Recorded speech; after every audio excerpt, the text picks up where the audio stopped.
Every year, millions of people set goals, new habits to build, skills to learn, projects to complete, and yet, despite the best intentions, many of these goals remain unfinished. Deadlines are pushed back. Motivation fades. The excitement that once fueled action turns into guilt and frustration. Why? Because achieving goals isn't just about effort. It's about understanding how the brain works. Procrastination isn't just a bad habit. It's wired into human psychology. The brain prioritizes short-term comfort over long-term success, tricking us into postponing difficult tasks, chasing distractions, and underestimating how much time we actually have. Even the most disciplined people battle these internal roadblocks. The difference is they've learned to recognize them, rewire their thinking, and work with their brains rather than against them. The Stoics understood this concept long before modern psychology confirmed it. Marcus Aurelius warned against waiting for inspiration, reminding himself that action, not hesitation, defines a person's character. Seneca saw how perfectionism leads to inaction, teaching that it is better to begin imperfectly than to delay endlessly in search of the right moment. Today, neuroscience reinforces these lessons, showing that motivation is unreliable. Habits are more powerful than willpower, and the mind is not designed to push us toward difficult tasks. It is designed to avoid them. In this episode, we are breaking down the hidden psychology of procrastination, why the brain resists action, why motivation fades, and why even the most ambitious goals can feel impossible. More importantly, we'll explore practical strategies to overcome these mental traps, rewire thought patterns, and make productivity effortless. The problem has never been a lack of ambition. It's a lack of understanding how the mind resists action and how to counter it. The question isn't whether you have the ability to achieve your goals. The question is, will you take control of your mind before it convinces you to wait just one more day? Why does the brain prefer laziness over action? The human brain is not designed for productivity. It is designed for survival. It does not prioritize ambition, creativity, or discipline. Instead, it seeks efficiency, conserving energy wherever possible. This is why taking action, especially on difficult tasks, feels like an internal battle. The brain sees effort as a potential threat, something that drains resources, and so it instinctively resists. This resistance is not laziness in the traditional sense. It is biology at work. Neuroscience explains this through the energy conservation principle. The brain is responsible for running every function in the body, and it operates on limited energy to prevent unnecessary exertion. It favors habitual behaviors, actions that require little thought or decision-making. This is why scrolling through social media feels effortless, while sitting down to work on a challenging task feels overwhelming. One action follows a familiar neural pathway requiring minimal energy, while the other demands focus, willpower, and cognitive strain. The brain's default setting is to choose the easier route. Another major factor is the dopamine reward system. Dopamine is the neurotransmitter responsible for motivation and pleasure. The brain releases it when we accomplish something, but it also rewards us for instant gratification. Quick, easy pleasures like eating junk food, watching short videos, or browsing distractions, when given a choice between a long-term goal with a delayed reward and an immediate, effortless pleasure, the brain is naturally drawn to the latter. This is why working toward meaningful goals feels so difficult. It lacks the instant dopamine hit that quick distractions provide. The Stoics understood this long before neuroscience confirmed it. Marcus Aurelius often wrote about the battle between reason and impulse, reminding himself that the easy path is rarely the right one. He knew that action must be taken despite resistance. That discipline must override the brain's desire for comfort.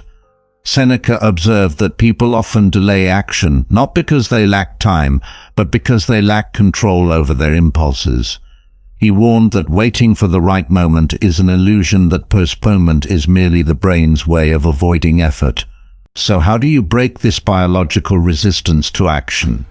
The first step is awareness, recognizing that the brain's tendency to avoid work is not personal failure, but a built-in mechanism. The second step is hacking the reward system, finding ways to make effort rewarding. This can be done by breaking tasks into smaller, immediate wins that trigger dopamine release, reinforcing productive behavior. The final step is removing unnecessary choices, making action the default rather than something that requires constant willpower. If left unchecked, the brain will always choose the path of least resistance, but with the right strategies it can be retrained, redirected toward action rather than avoidance. The mind will resist effort, but the question is, will you allow it to control you, or will you take control of it? The strong start syndrome. Why we lose motivation. After the initial excitement, there's an undeniable rush that comes with starting something new, whether it's committing to a fitness routine, launching a business idea, or embarking on a personal transformation. The beginning is filled with energy. Everything feels possible. Progress seems inevitable. The brain floods with excitement, making every action feel effortless, but then something shifts. The motivation that once propelled you forward begins to fade. The task that once felt exciting now feels like work. The discipline that seemed easy now requires conscious effort. Slowly, the enthusiasm that fueled the strong start weakens, and before long what once felt urgent begins to feel optional. This is where most people stop, not because they lack ability, but because they mistook the first wave of excitement for long-term motivation. The reason for this shift lies in how the brain processes reward and effort. When we begin something new, the brain releases dopamine, the chemical responsible for motivation and pleasure. This surge creates an illusion, an internal high that makes effort feel good. The novelty of a new habit, project, or goal is enough to keep action consistent without much resistance. But as days pass, the brain adapts. The initial excitement wears off, dopamine levels drop, and the effort that once felt natural starts to feel like a burden. The mind, always seeking the path of least resistance, begins looking for easier, more immediately rewarding activities. This is why the first week of a diet feels easy, but by the third week, cravings and excuses take over. It's why a new business idea seems thrilling in its early stages, but once obstacles appear, motivation dwindles. Most people assume that this drop in motivation is a sign that they are failing, that something is wrong, that maybe they weren't as committed as they thought. But Marcus Aurelius saw it differently. He understood that motivation is unreliable, fleeting by nature, and that waiting for inspiration is one of the greatest traps of the mind. He reminded himself daily that action must come first, that discipline must override mood, that a person cannot afford to wait until they feel like doing something. They must simply do it. His philosophy was simple. The body must obey regardless of how the mind tries to resist. If he waited for motivation, he would accomplish nothing. Seneca went even further, seeing the cycle of excitement and decline as a test, a way to separate those who truly commit from those who merely enjoy the idea of progress. He warned against those who only work when they feel inspired, reminding them that progress is not made in moments of enthusiasm, but in the quiet, difficult hours when effort is the only thing left to rely on. He believed that true discipline begins where excitement ends, and that those who only act when motivation is high will forever find themselves stuck in cycles of starting and stopping, never truly moving forward. But what makes the difference between those who continue after motivation fades and those who quit it is understanding that the drop in excitement is not a failure. It's an inevitable part of the process. Those who succeed do not wait for motivation. They build habits that keep them moving, even when they don't feel like it. They anticipate the loss of enthusiasm and prepare for it. Instead of relying on a surge of energy to push them forward, they create systems that make action a non-negotiable part of their day. This means shifting the focus from feelings to structure, Consistency must override intensity. A person who exercises every day, even for 10 minutes, will always achieve more than the one who trains for hours, but inconsistently. Effort does not need to be extreme, it needs to be reliable. Progress must be visible. The brain craves reward, and without seeing progress, motivation will collapse. Tracking even the smallest wins, pages, written hours, studied workouts, completed triggers the brain's reward system, reinforcing the habit and keeping momentum alive. Habits must be stronger than moods. Those who achieve their goals do not debate with themselves each morning about whether to act. They remove the choice altogether. The question is not, should I do this today, but this is what I do. They do not wait for a perfect moment. They create discipline through repetition. The true test is not how exciting the beginning feels. It is what happens after the excitement fades. The mind will resist. Excuses will appear, motivation will vanish. But those who understand this do not panic. They expect it, they prepare for it, and most importantly, they continue anyway. Excitement fades. But the question is, will you? The perfectionist trap, how it secretly destroys progress. Perfectionism disguises itself as a virtue. It convinces you that waiting for the right moment, the perfect plan, or the best conditions is a sign of intelligence and high standards. But in reality, perfectionism is one of the greatest barriers to progress. It does not push you toward excellence. It keeps you stuck in hesitation, trapped in endless preparation, paralyzed by the fear of imperfection. It convinces you that if something cannot be done flawlessly, it should not be done at all. And so instead of moving forward, you wait. You plan, you refine, but you do not act. The mind uses perfectionism as a defense mechanism by convincing you that the work isn't ready yet. It shields you from the discomfort of potential failure. If you never start, you never have to risk falling short. If you never put your work out into the world, it can never be judged. But this is a false sense of safety, because in avoiding failure, you also avoid success. In delaying action, you trade real progress for an illusion of control, and in waiting for the perfect conditions, you waste the only time that truly exists, the present moment. Marcus Aurelius understood that hesitation in the face of imperfection is a form of self-sabotage. He reminded himself constantly that the world does not wait for perfection. It moves forward regardless of whether one is ready. He wrote, "You could be good today, but instead you choose tomorrow." He saw how easily people convince themselves that they will begin later when they are more prepared, when the conditions align. But he knew that later is an illusion, that the only time to act is now. Seneca went further, warning that those who fear imperfection end up achieving nothing at all. He recognized that no book, no idea, no action will ever feel completely finished or flawless. He believed that hesitation caused by perfectionism is often just fear in disguise, the fear of criticism, the fear of mediocrity, the fear of not being enough. He urged people to embrace the concept of starting ugly, to release themselves from the illusion that something must be perfect before it is shared, attempted, or pursued. It is better to begin imperfectly than to never begin at all. Epictetus, who taught that control lies not in the external world, but in one's own choices, saw perfectionism as a refusal to engage with reality. He believed that waiting for the ideal circumstances was nothing more than an excuse, a way to avoid the discomfort of taking responsibility. He taught that action shapes ability, not the other way around. Mastery does not come from waiting until one is ready. It comes from beginning, failing, adapting, and improving over time.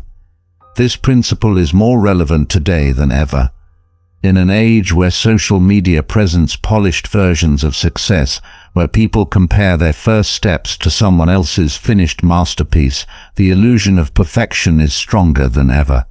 It convinces people that unless they can produce something extraordinary, they should not try at all. It keeps them rewriting the first page of a novel instead of finishing the story. It makes them spend months designing a plan instead of taking the first step. It tricks them into believing that real work can wait while they fine-tune the idea of progress rather than engaging with the reality of it. But those who achieve great things do not wait for perfection. They move forward despite imperfection. The painter does not wait until they are a master to pick up the brush. They begin, they fail, they learn. The athlete does not train only when they feel strong. They train even when the results are slow. Because progress is made in repetition, not in ideal conditions. The lesson is clear. Excellence is not a prerequisite for action. Action is a prerequisite for excellence. Marcus Aurelius reminded himself that hesitation is a choice, not a necessity. Seneca warned that waiting for perfection is the quickest way to waste a lifetime. Epictetus saw that true power lies in those who act despite uncertainty. The world does not reward those who wait. It rewards those who start, refine, and improve along the way. So the question is not when you will be ready, but why you are still waiting. Emotional versus logical decision-making, who's really in control? Every decision you make is a battle between two forces, emotion and logic. One is impulsive, driven by fear, excitement, and immediate gratification. The other is measured, focused on long-term consequences and rooted in reason. Most people believe they are logical thinkers, that they make rational choices based on careful analysis. But in reality, emotions often sit in the driver's seat, steering actions before logic even has a chance to intervene. The mind left untrained defaults to what feels right, not necessarily what is right. This is why people abandon workouts after a bad day, spend money they don't have for a fleeting sense of comfort, or avoid difficult conversations because they fear discomfort. It is why procrastination takes over when a task feels overwhelming, even when logic knows that delaying will only make it worse. The emotional mind reacts to now while the logical mind considers later. But in the absence of discipline, emotion wins because it speaks the loudest. Marcus Aurelius understood this struggle intimately. He wrote constantly about the need to separate thought from feeling to ensure that action was dictated by reason rather than impulse. He reminded himself that just because something feels urgent does not mean it is important, and just because something feels difficult does not mean it should be avoided.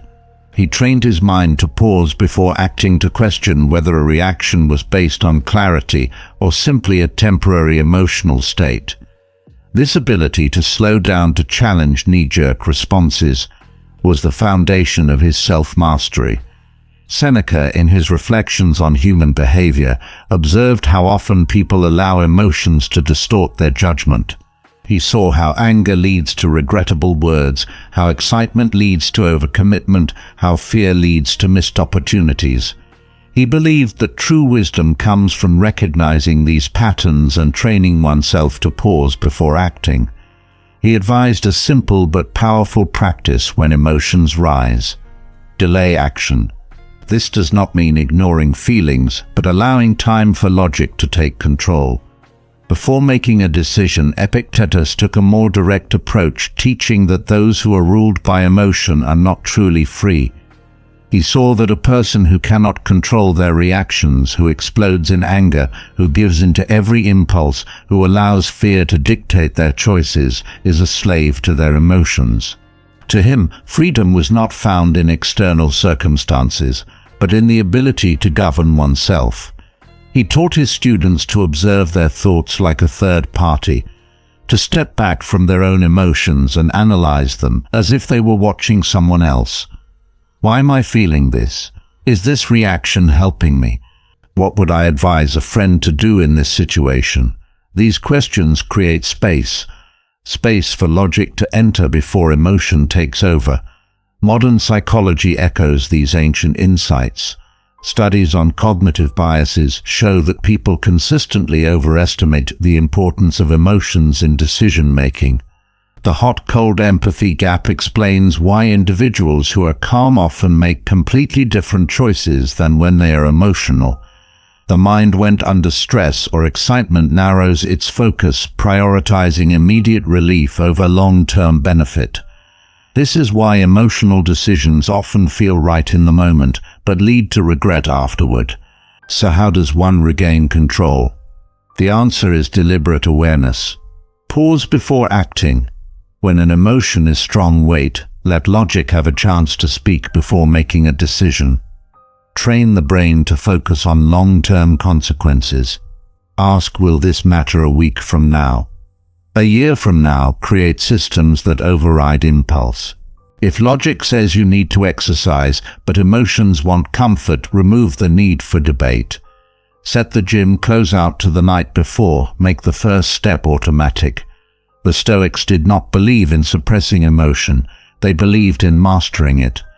Marcus Aurelius trained himself to act based on principle, not passing moods. Seneca observed his emotions before reacting, ensuring that his decisions served his future, not just his present. Epictetus saw that true strength lies not in controlling the world, but in controlling oneself. The mind will always have two voices, one driven by fleeting emotion, the other by reason. The question is, who are you allowing to make your decisions? The danger of big goals, why they feel impossible to achieve. Ambition fuels progress, but when a goal feels too large, too distant, or too overwhelming, the mind resists. The bigger the vision, the heavier the weight of expectation. A person looks at their dream, a career change, writing a book, mastering a skill, and instead of feeling inspired, they feel stuck. The path seems unclear, the journey too long, the work required too much. And so rather than starting, they hesitate, they overthink, they wait. Not because they lack ability, but because they have made the mistake of looking at the mountain instead of the next step. The mind struggles with abstract goals. It does not process, I want to become financially independent, the same way it processes, I need to save $10 today. It does not handle, I want to be in the best shape of my life, the same way it handles, I will do 20 minutes of exercise right now. The brain is designed to focus on immediate, tangible actions. What can be done now, not vague, distant ambitions. This is why so many people set big goals yet fail to act. The vision is clear, but the process is undefined, and when the path is unclear, procrastination takes over. Marcus Aurelius understood that great things are built piece by piece. He reminded himself not to focus on the enormity of a task, but on the smallest action available in the moment. Do what is in front of you. He wrote he did not allow himself to be overwhelmed by the weight of responsibility. Instead, he approached each day with the practical mindset, knowing that action, no matter how small, is always within reach. Seneca saw that people often defeat themselves before they begin. They imagine a goal in its final form and feeling unworthy or incapable, they hesitate. He believed that progress is made not by waiting for the confidence to begin, but by beginning and allowing confidence to follow. He taught that rather than focusing on how much remains to be done, one should focus on what can be done now. While we wait for life, life passes. Action is the cure for hesitation. Epictetus took a different perspective. He believed that those who become overwhelmed by large goals do so because they are too attached to the outcome rather than the process. He saw that fulfillment is not in achieving a final result, but in the daily discipline of effort. The weight of a big goal disappears when one stops obsessing over when it will be completed and instead focuses on what can be done today. He advised his students to treat every task as if it were the only task, to give full attention to what was within their control and let the long-term results take care of themselves. Modern psychology confirms this ancient wisdom. Studies show that the brain struggles with long-term rewards. It prioritizes what is immediate over what is important. This is why the concept of small wins is so powerful. Each small accomplishment, no matter how minor, builds momentum, triggering the brain's reward system and reinforcing progress. Success is not a single moment of achievement. It is the accumulation of daily effort. So how does one overcome the paralysis of big goals? Break them down. Instead of saying, I need to write a book, say, I will write 300 words today. Focus on today's action, not the end result. Thinking too far ahead creates anxiety. The only step that matters is the next one. Track small wins. Progress must be seen to be felt. Keep a record of every completed step, no matter how small. Marcus Aurelius trained himself to focus only on the task at hand. Seneca believed that action was the cure for hesitation, and Epictetus saw discipline as the key to progress. The lesson is clear. Big goals are only intimidating when viewed as a whole, but every mountain is climbed step by step. The challenge is not whether you can achieve something great. It is whether you can begin and then begin again until what once seemed impossible becomes inevitable. The brain's time miscalculation. Why you think you have more time than you do. Time feels abundant until it isn't. The mind plays a dangerous trick, convincing you that there is always more of it. I will start tomorrow. I'll have time later next week. I'll be more focused. And so plans are postponed. Important.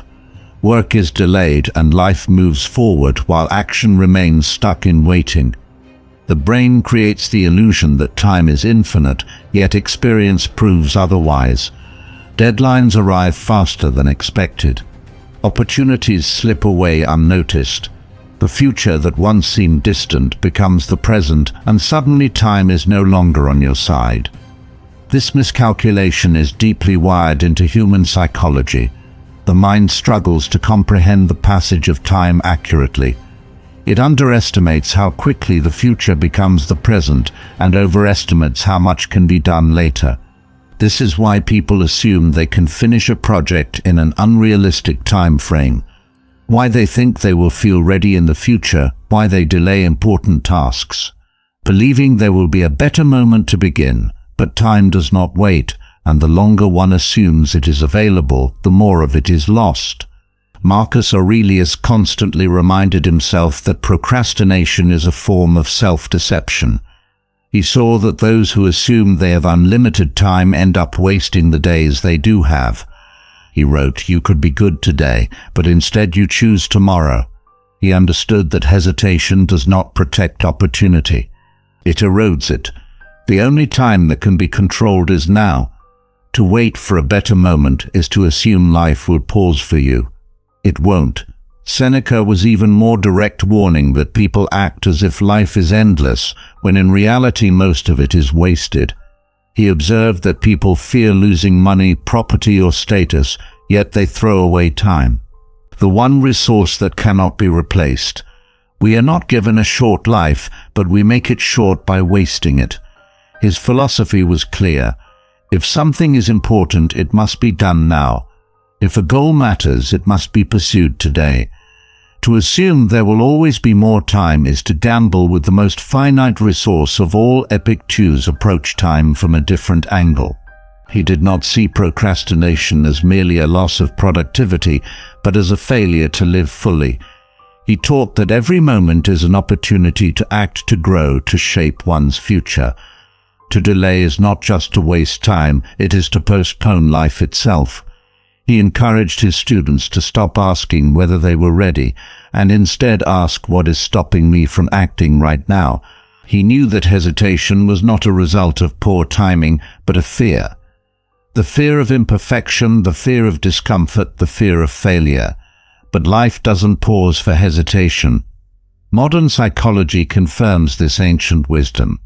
Studies show that people suffer from time discounting, a cognitive bias that makes the future feel abstract and distant. This is why deadlines feel far away until suddenly they are urgent. It is why people assume they will have more discipline, more motivation, more time later. Yet when later arrives the same, excuses remain. The solution is not to wait for time to feel urgent, but to treat every moment as if it already is. So how does one break free from this illusion of time abundance? Set shorter deadlines. The brain responds to urgency. Give yourself artificial constraints. What would take months can often be done in weeks when approached with intensity. Use the compressed time technique. Ask yourself, if I only had half the time to complete this, what would I do differently? This forces clarity, removing procrastination disguised as preparation. Stop assuming later will be easier. It won't. The future version of you will have the same distractions, the same doubts, the same challenges. The only way to change outcomes is to change action now. Marcus Aurelius refused to wait for the right moment to act. Seneca saw procrastination as a theft of life, and Epictetus understood that hesitation is a choice. The lesson is clear. There is no later, no perfect moment, no ideal future. The only time to act is now, and if you do not take control of your time, time will take control of you. The power of environment, how to remove procrastination triggers. Most people assume that willpower is the key to productivity. That success is simply a matter of self-discipline and internal motivation. But what if the real battle is not inside the mind, but in the world around you? Environment shapes behavior more than willpower ever could. A person surrounded by distractions will struggle to focus no matter how determined they are. A workspace cluttered with interruptions will override even the strongest work ethic. The truth is, procrastination is often not a personal failure, but a reflection of an unoptimized environment. The mind is constantly reacting to cues, subtle signals in the surroundings that either push it toward action or pull it toward distraction. A phone within arm's reach, a social media tab left open, a couch more inviting than a workspace. All of these make procrastination the default choice. People don't check their phones 100 times a day because they intend to waste time.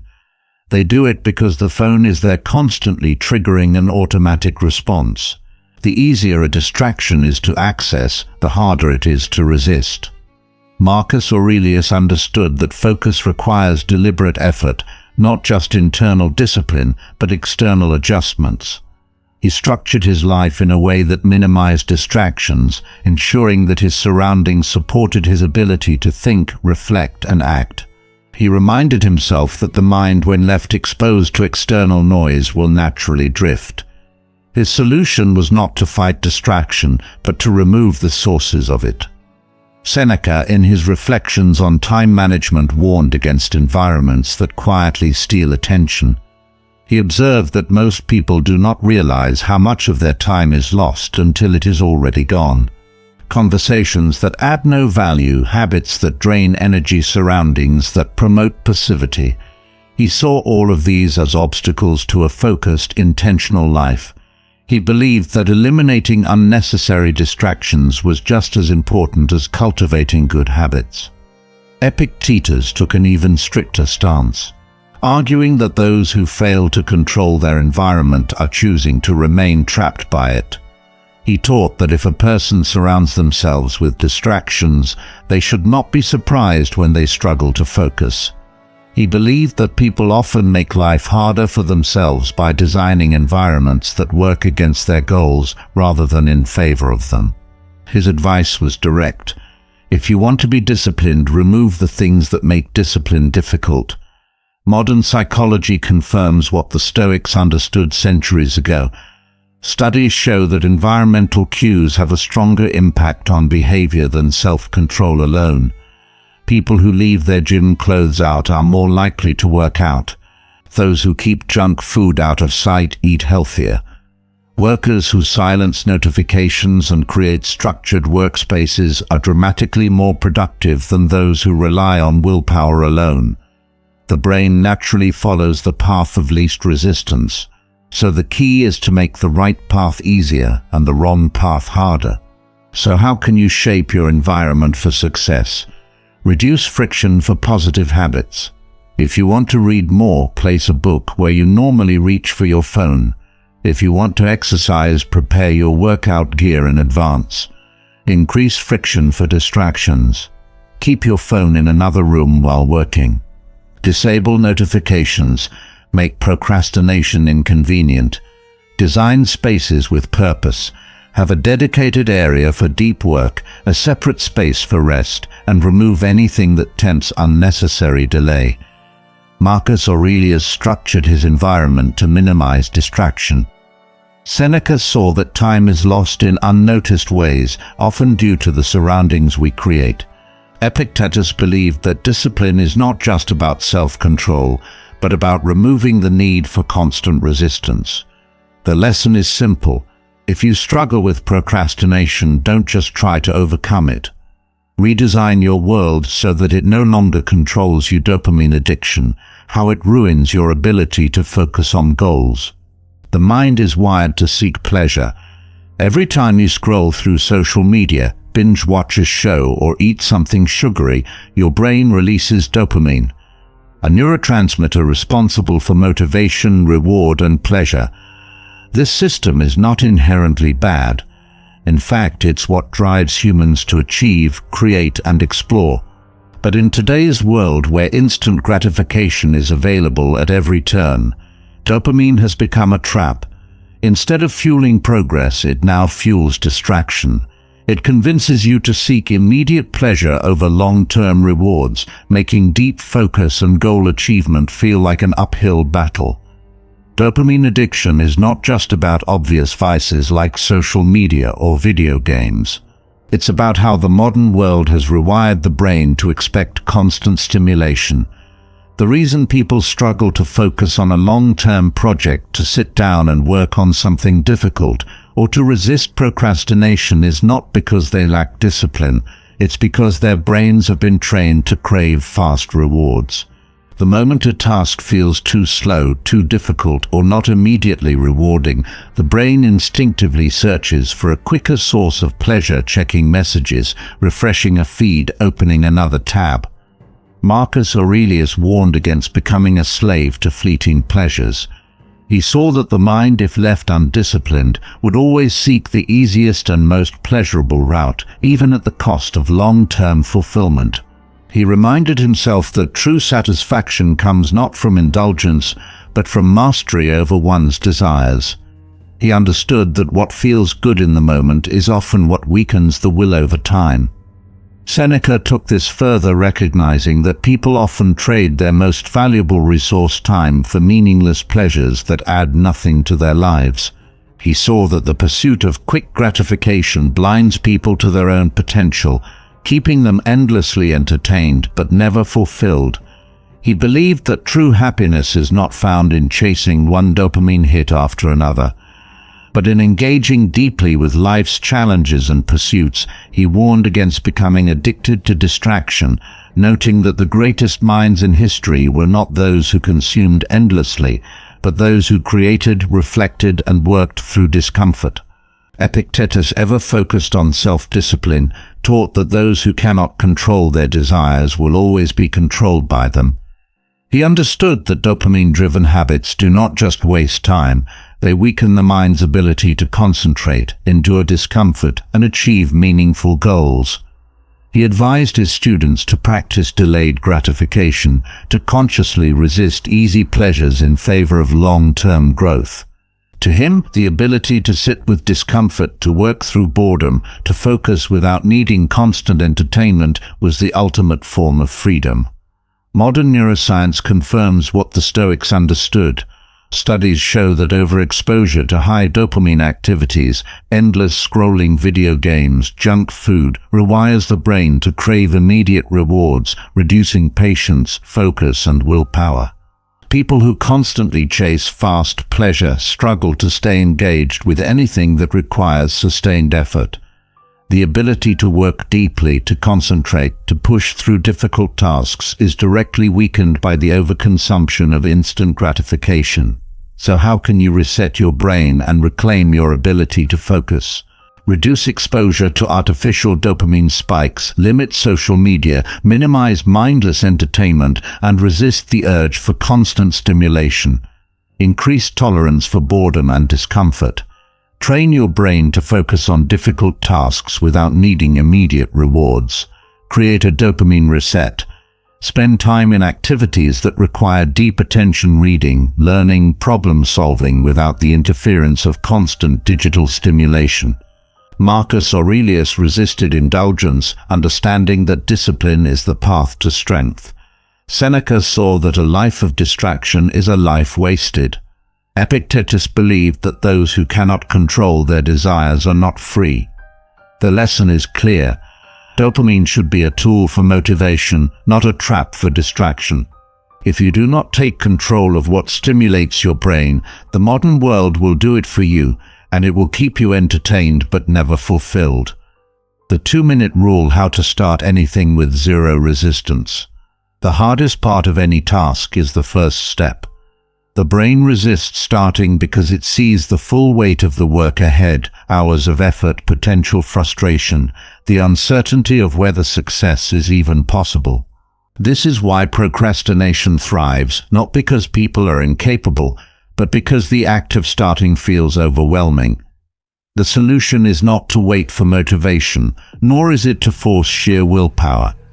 It is to lower the resistance so much that the mind has no excuse not to act. This is where the 2-minute rule comes in. The principle is simple. If a task feels too big, commit to just 2 minutes of it. Instead of thinking, I need to write a full chapter, commit to writing 1 sentence. Instead of, I have to work out for an hour, just do 1 push-up. Instead of, I need to clean the entire house, just pick up 1 item. The goal is not immediate completion. It is simply to start. Why does this work? Because the biggest obstacle to productivity is inertia.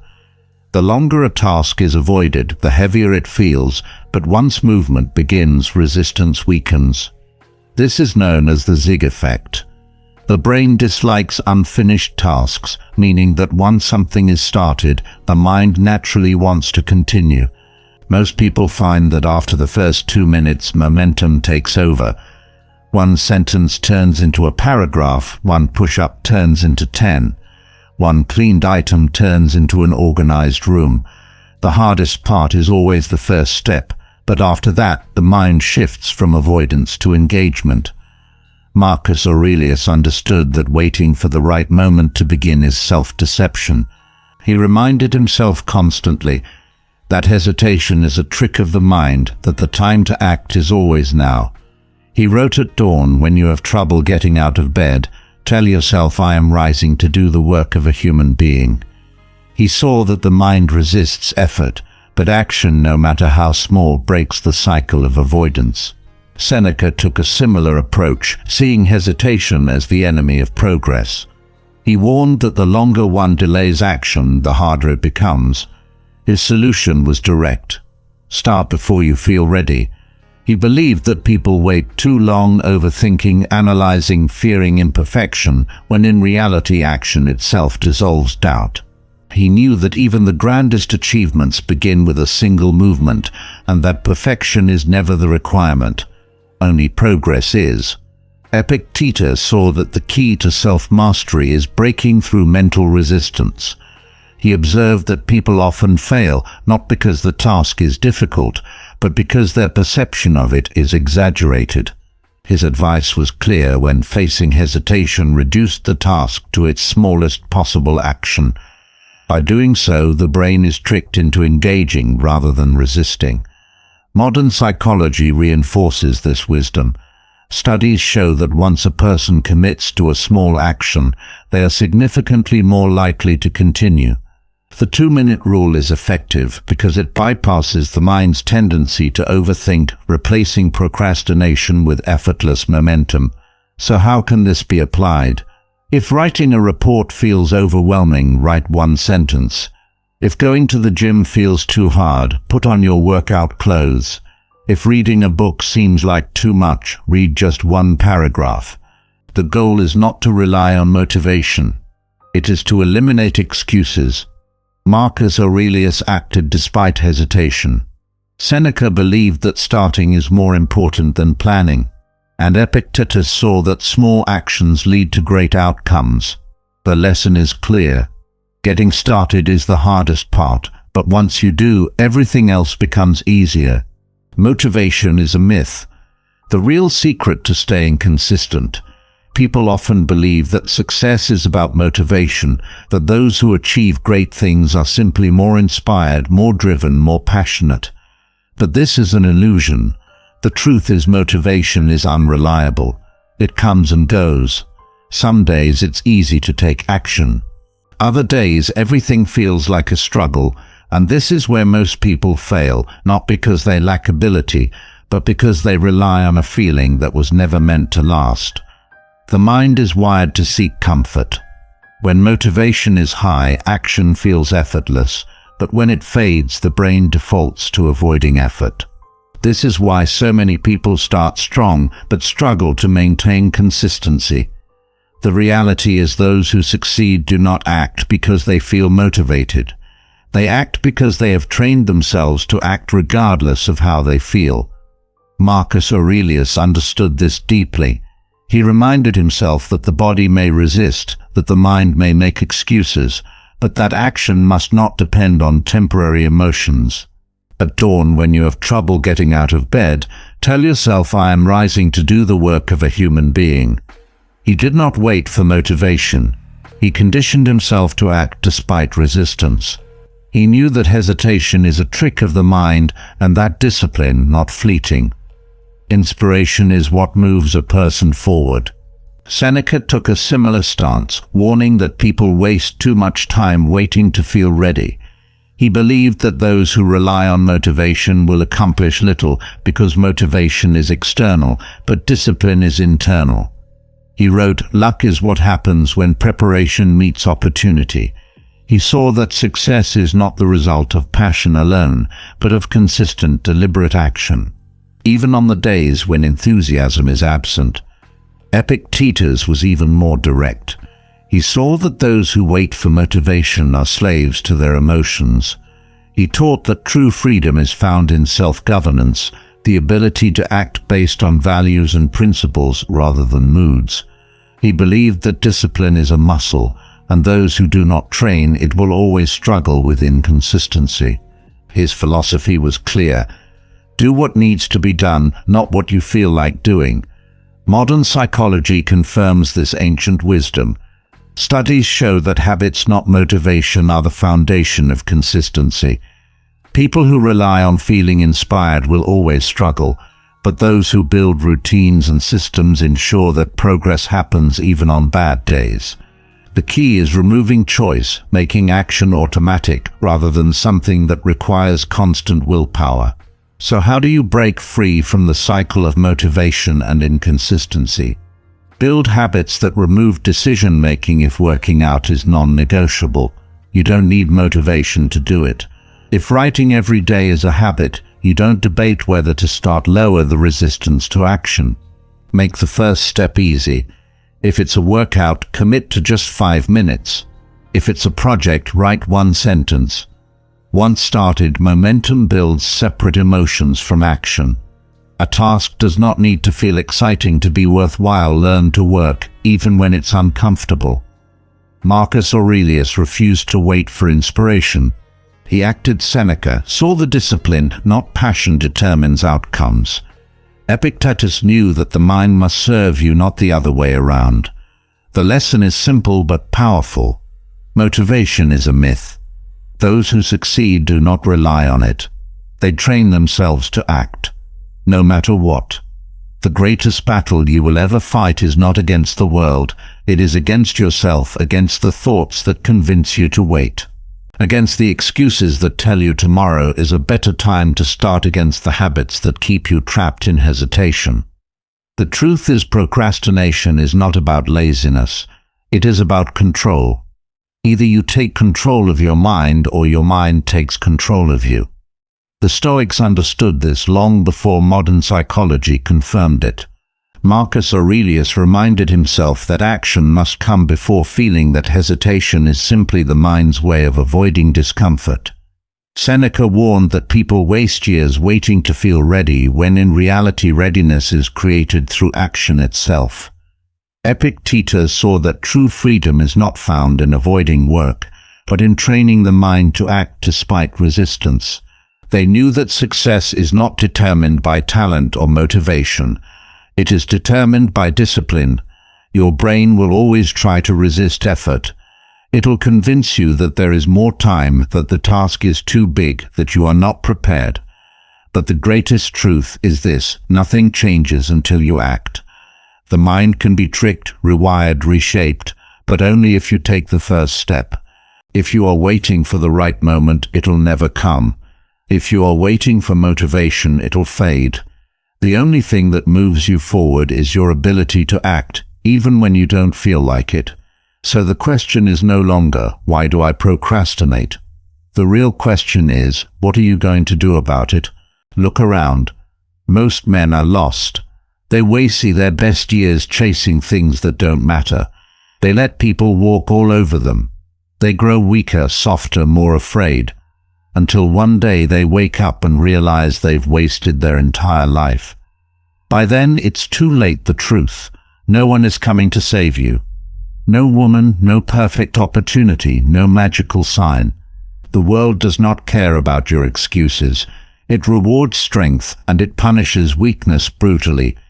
Yet most men spend decades learning this the hard way. By the time they finally wake up, their best years are already gone. But you still have time. If you are tired of being the man who always wonders, what if, then keep watching, because today you are going to learn the harshest Stoic lessons that most men only understand when it's too late. Let's get started. Most men will die waiting. They will sit in their chairs, staring at their screens, waiting for life to finally begin. They will wait for the perfect time to start working on their dreams. Wait for the right woman to love them. Wait for the motivation to finally kick in. But it never comes. It never will. The years will pass. Their hair will thin, their energy will drain, and the fire in their eyes will dim. They will realize far too late that the life they wanted was never coming for them. They were supposed to take it. This is the silent tragedy of most men. They think they have time. They believe they can start later. They assume that life has some grand moment where everything clicks into place and the universe gives them permission to begin, but life doesn't work like that. The man who waits for the perfect moment will spend his entire life waiting, while the man who acts despite fear, despite doubt, despite imperfection, is the one who truly lives. Most men don't fail because of a lack of intelligence or talent. They fail because they delay, they hesitate. They allow the illusion of one day to rob them of the only time they will ever have. Now, this is the first and most painful lesson, and if you don't learn it now, you will learn it. When you're staring at a life you regret, the illusion of one day is a slow and silent killer. It whispers in your ear that you have time, that things will change, that life will work itself out. It feeds you just enough hope to keep you from acting, but not enough urgency to push you forward. It is the deadliest form of procrastination because it doesn't feel like procrastination. It feels like planning, and planning feels responsible. Thinking about your future, dreaming about your ideal life, waiting for the right conditions. It all feels productive, but it isn't. It's paralysis disguised as preparation. The truth is that most men never start because they fear failing. They fear putting in effort and seeing no results. They fear looking foolish, wasting time, or discovering they are not as special as they thought. So they convince themselves that they just need more time, more experience, more money, more confidence. But all they are really doing is avoiding the pain of beginning. The man who waits for motivation will lose to the man who acts without it. The man who waits for the right opportunity will lose to the man who creates his own. The man who waits to feel ready will never begin at all. This is why Stoicism teaches urgency. Marcus Aurelius wrote, "You could leave life right now. Let that determine what you do and say and think, not tomorrow." Now, the illusion of one day is not just about career or money. It infects every part of a man's life. Men delay having difficult conversations. They stay in bad relationships because they think it will get better. One day they stay in jobs that drain their soul because they believe they'll quit and follow their passion. One day they put off taking care of their bodies, convincing themselves. They'll start eating right and exercising one day. Then years pass, they look in the mirror and barely recognize the man staring back. The fire in their chest is gone. They have spent so long waiting that they have forgotten how to live. One of the most devastating regrets a man can have is realizing that he let time slip away while he was busy making excuses. The best way to waste your life is to keep telling yourself you'll start tomorrow. Stoicism teaches that every moment spent waiting is a moment lost forever. Seneca warned, while we are postponing, life speeds by the clock does not stop because you feel unready. Time does not slow down because you are afraid life is indifferent. To your hesitation, most men convince themselves that they need more knowledge before they begin. They believe they must read every book, watch every video, prepare for every scenario. But this is not wisdom. This is fear in disguise. No book can teach you what experience will. No amount of thinking will replace action. You do not need more time to prepare. You need to start. Some men believe that they are making progress because they are researching their goals. They tell themselves that watching videos, reading articles, and taking notes is work. But this is just another trick of the mind. You are not learning. You are hiding. Real learning happens in the fire of action. You can read about swimming for years, but until you jump into the water, you will never know what it means to swim. You can study business strategies all day, but until you build something, you will never know how to succeed. The greatest teacher is doing. The fear of failure is the root of procrastination. Most men are not lazy.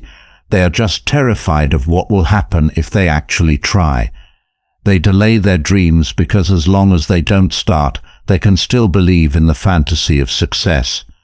But the moment they begin, reality sets in. The dream is no longer just an idea. It is a fight, and fights are messy. They hurt, they challenge you. Most men cannot handle that. They prefer the dream to the struggle. This is why the majority of people live in quiet disappointment. They could have been something, but they weren't willing to face the discomfort of effort. So they tell themselves stories about how they could have done it, if only the timing was right, if only they had the right connections, if only they had started younger. But the truth is simpler. They lacked the courage to begin. The man who understands this changes his life overnight. He stops waiting and starts doing. He understands that time will pass regardless. He might as well use it. The difference between a man who succeeds and a man who doesn't is not intelligence, talent, or luck. It is that one man took action while the other waited for the right time. There is no right time. There is no perfect moment. There is only now. The only way to break free from the illusion of one day is to force yourself into action immediately. Not tomorrow, not next week, not next year. Now, if you want to get in shape, do one push-up right now. If you want to start a business, make one phone call. If you want to write a book, type one sentence before the day ends. Do something, anything, because the moment you take action, you shatter the illusion that you need to wait. You realize that movement is the cure for procrastination. The world belongs to men who take action while others wait. Most men will continue lying to themselves. They will watch this, nod their heads, and go right back to waiting. But you don't have to be most men. If you are tired of wasting time, if you are sick of delaying your potential, if you truly want to change, start now. Because if you don't, one day you will wake up and realize that one day has become never. Most men waste years waiting to start their lives, and when they finally wake up, they make another fatal mistake. They assume that being agreeable, easygoing, and endlessly patient will earn them respect. They believe that if they are kind enough, tolerant enough, and avoid conflict, people will appreciate them. But the world does not reward kindness without strength. It punishes weakness. No one respects a man who allows himself to be mistreated. The moment you tolerate disrespect, whether from friends, family, employers, or partners, you teach the world exactly how to treat you. When you don't set limits, people will take as much as they can. They won't even realize they're doing it because human nature gravitates toward power. If you don't show any, you become a target. Most men don't recognize this pattern until they've been used, discarded, or taken for granted for years. They wonder why people don't value them, why their opinions are ignored, why they are never the priority. They fail to see that they created this reality by never demanding respect in the first place. The world does not hand out respect freely. It must be earned through self-respect and firm boundaries. Stoicism teaches that a man's sense of self-worth should not be dependent on others, but it should also never be given away cheaply. A man who values himself sets standards for how he is treated. If someone disrespects him, he does not beg for decency. He removes himself from situations that degrade his dignity. If people do not appreciate his presence, he leaves without resentment or explanation. Weak men tolerate mistreatment because they fear conflict. They convince themselves that staying silent keeps the peace, but in reality there is no peace in suppressing what you truly feel. There is only quiet suffering. Suppressed resentment does not disappear, it festers. It turns into frustration, bitterness, and self-loathing. It makes men feel powerless in their own lives, which is why they either explode in uncontrolled anger or shrink into depression. Setting boundaries is not about confrontation or aggression. It is about self-respect. It is about deciding what you will and will not allow in your life and enforcing it without compromise. People will push against your limits to see if they're real. The weak man gives and the strong man holds firm. There is a simple rule in life. If you let people walk over you, they will. It is not personal. It is not malicious. It is just human nature. People subconsciously test each other's limits. If you do not push back, you are telling them that it is acceptable to take advantage of you.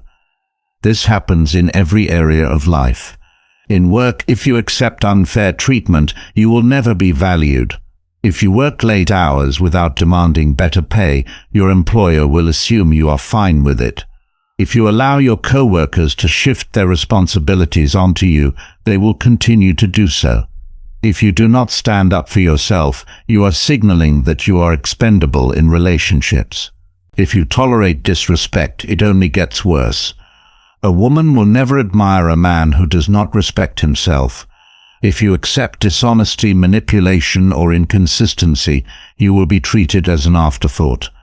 People respect those who walk away when their standards are not met, not those who plead for better treatment. With friends, if you are always the one giving, but they never reciprocate, you are not in a friendship. You are being used. If they only call when they need something, but disappear when you need support, you are not part of their life. You are a convenience. The hard truth is that relationships should be mutually beneficial. If someone does not add value to your life, there is no reason to keep them close. Many men avoid setting boundaries because they fear losing people. They think if they push back, they will be seen as difficult, demanding, or arrogant. But losing people who disrespect you is not a loss. It is a necessary removal. If a person's respect is conditional on you being passive, it was never real respect to begin with. Stoicism teaches that external opinions should not dictate self-worth. If enforcing your boundaries makes someone angry, that is their problem, not yours. A person who truly values you will respect your limits. A person who only values what they can get from you will be offended. This is the easiest way to distinguish between who is genuine and who is selfish. The most powerful men in history were not loved by everyone, but they were respected. They did not tolerate mistreatment, not because they were aggressive, but because they valued themselves too much to allow it. They understood that a man without standards is a man without dignity. Marcus Aurelius ruled the greatest empire in the world, yet he wrote daily reminders to himself about maintaining his values. He understood that leadership is not about pleasing everyone. It is about standing firm in what you believe. He did not allow flattery to corrupt him, nor did he allow criticism to weaken him. He set the terms of his own respect. Seneca, one of the most influential Stoic philosophers, advised men to carefully choose who they allow into their lives. He warned that associating with the wrong people leads to moral decay. If you spend time with those who lack discipline, you will become undisciplined. If you tolerate disrespect, you will slowly begin to doubt your own worth. The people around you shape your perception of yourself. If they do not treat you well, you will subconsciously start believing that you do not deserve better. Setting boundaries is not about controlling others. It is about controlling yourself. You cannot force people to respect you, but you can control what you tolerate. You cannot make others treat you well, but you can remove yourself from situations where you are treated poorly. Many men believe that being accommodating will make people appreciate them more. They think if they are agreeable and always say yes, people will reciprocate their kindness, but this rarely happens more often. It breeds expectation and entitlement. The more you give without limits, the more people expect. And when you finally try to set a boundary, they react as if you have wronged them. This is why men must establish their standards early. If you allow disrespect, once it becomes a precedent, if you let small things slide, they turn into bigger things. Every time you accept mistreatment, you train others to see you as someone who will accept more. There is a common misconception that setting boundaries means being rude or harsh. This is false. You can enforce boundaries calmly and with strength. A simple "I don't allow that" or "that doesn't work for me" is enough. You do not need to explain or justify your standards. Weak men over-explain. Strong men state their position and hold it. Men who fail to enforce boundaries often blame others for their lack of respect. They say their boss takes advantage of them. Their friends do not appreciate them. Their partner does not value them. But the real issue is that they never demanded respect in the first place. No one respects a man who does not respect himself. If you do not take yourself seriously, why should anyone else? If you allow disrespect, why would anyone stop? If you do not value your time, why would anyone else? Respect is not given. It is earned by the way you carry yourself, the way you respond to mistreatment, and the way you define your own worth. Some men learn this early. Others only realize it after years of frustration, after being used, ignored, and cast aside.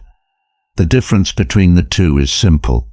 One set his standards before the world tried to define them for him. The other let people decide his worth for him. There is no peace in passivity. There is no dignity in endless patience.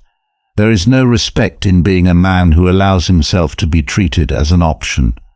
The world will always test you. People will see how much they can get away with. If you do not make it clear where the line is, they will keep crossing it. If you want respect, start by respecting yourself. Speak with authority. Say no without guilt. Walk away from what does not serve you. The moment you do, everything will change, because the truth is people only treat you as well as you require them to. Respect is earned through strength, and strength is built through hardship. The moment a man stops demanding respect, he starts losing it. But there is something even more dangerous than being disrespected by others. It is disrespecting yourself by choosing comfort over challenge, by surrendering effort in favor of ease. The modern world has created a silent epidemic of weakness. Men no longer have to fight to survive. They do not have to push themselves. They do not have to endure. Everything is convenient, everything is accessible, and everything is designed to make life as easy as possible. But this ease comes at a cost. Comfort is a slow poison. It feels good in the moment, but it robs men of their potential. The more a man indulges in ease, the more he deteriorates physically, mentally, and spiritually. He loses his drive, his discipline fades. His body weakens, his mind softens, and before he realizes what has happened, he has become irrelevant, a spectator in his own life, rather than the one in control.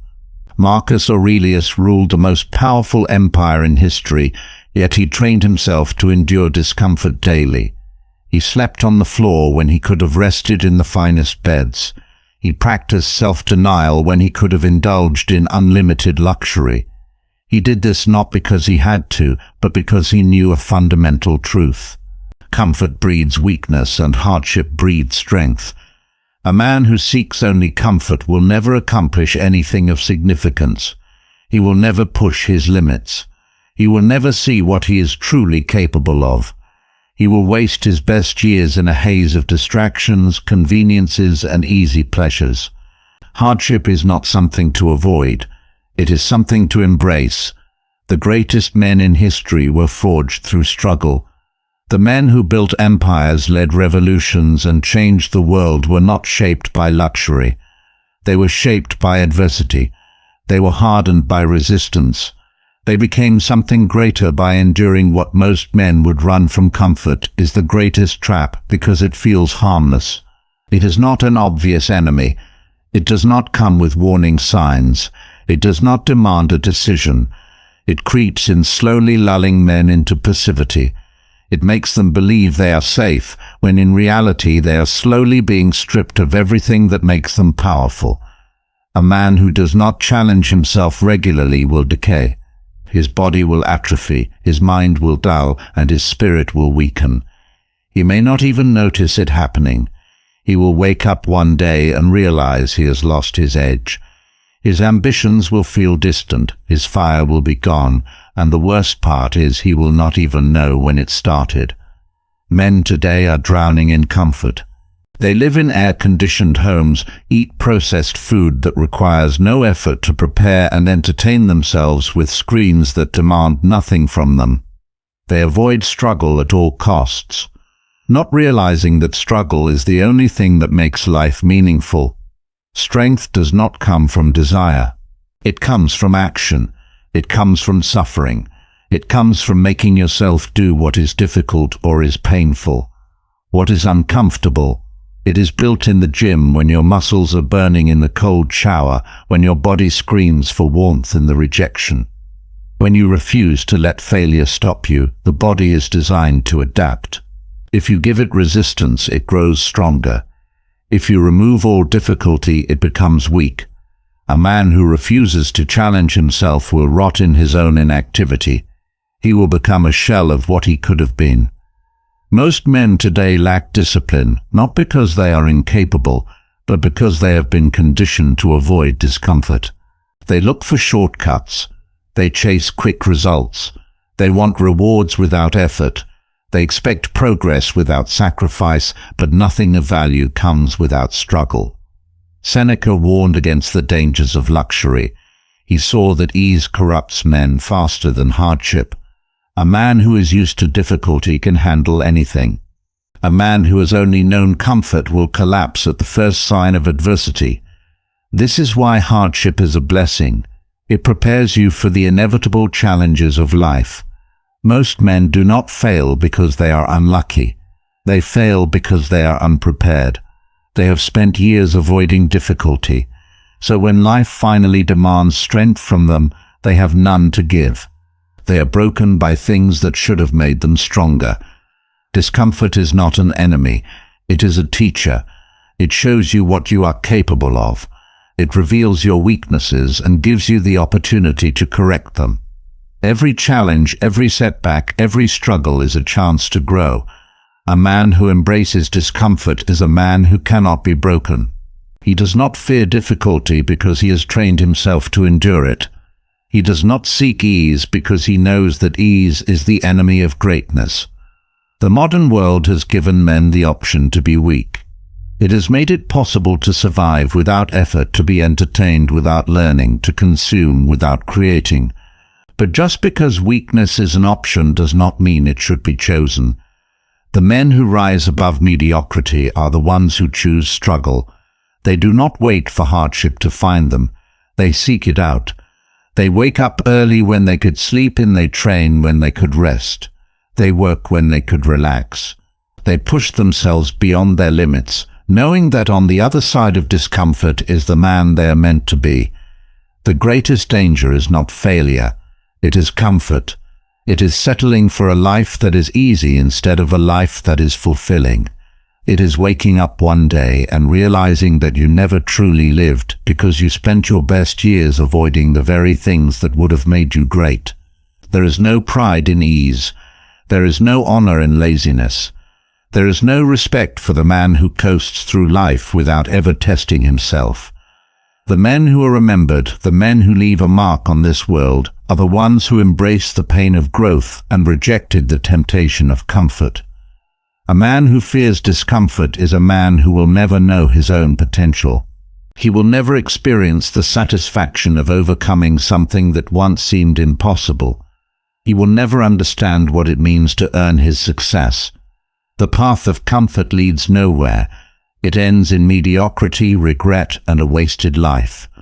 The path of hardship leads to strength, resilience, and self-respect. Every day a choice is made. One path leads to softness, the other to power. One leads to decline, the other to greatness. The difference between the two is simple: the willingness to suffer for something greater. Those who choose comfort will fade into nothing.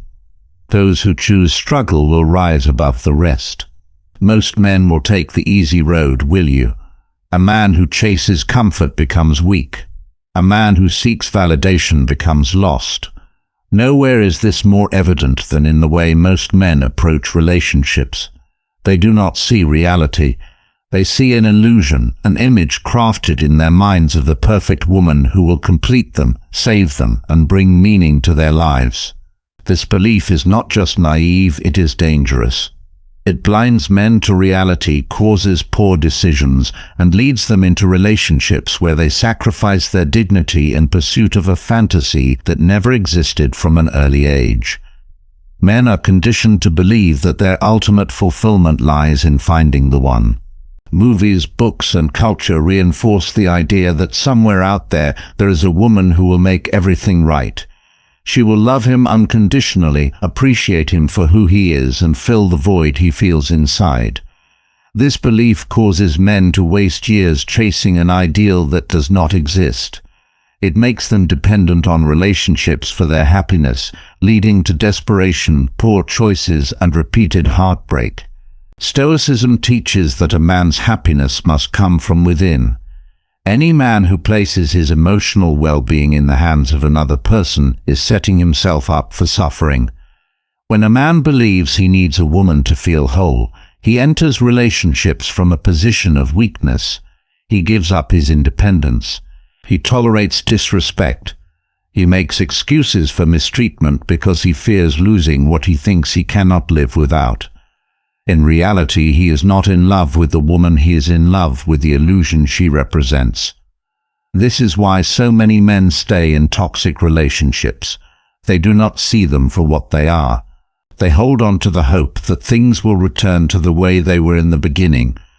But relationships built on fantasy, not reality, always collapse under the weight of truth. A man who understands this does not place his self-worth in the hands of another. He does not need validation to feel complete. He does not chase. He does not beg. He does not tolerate mistreatment in the hope that love will fix everything.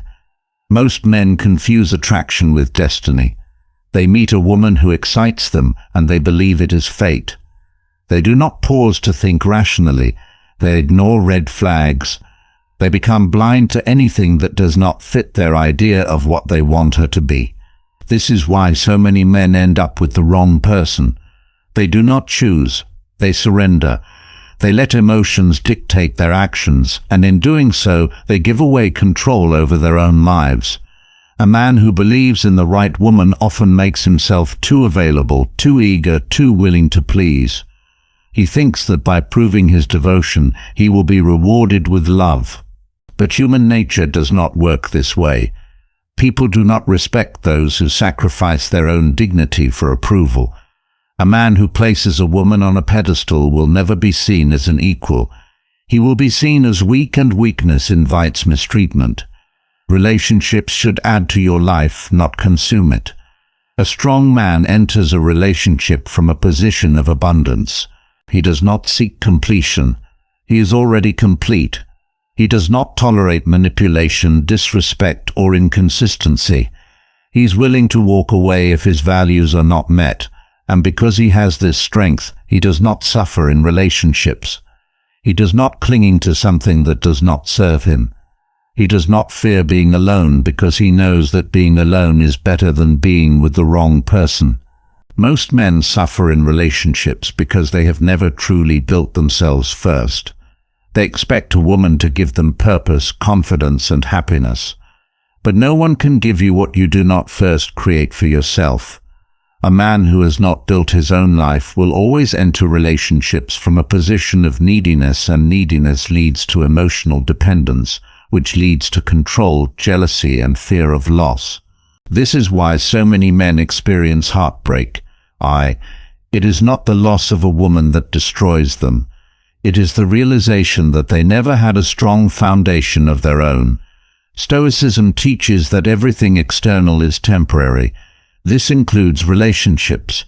It does not mean you should not love or that relationships do not matter. It means that you must never build your sense of self on something that can be taken away. If your happiness depends on the presence of another person, you have surrendered control over your own life.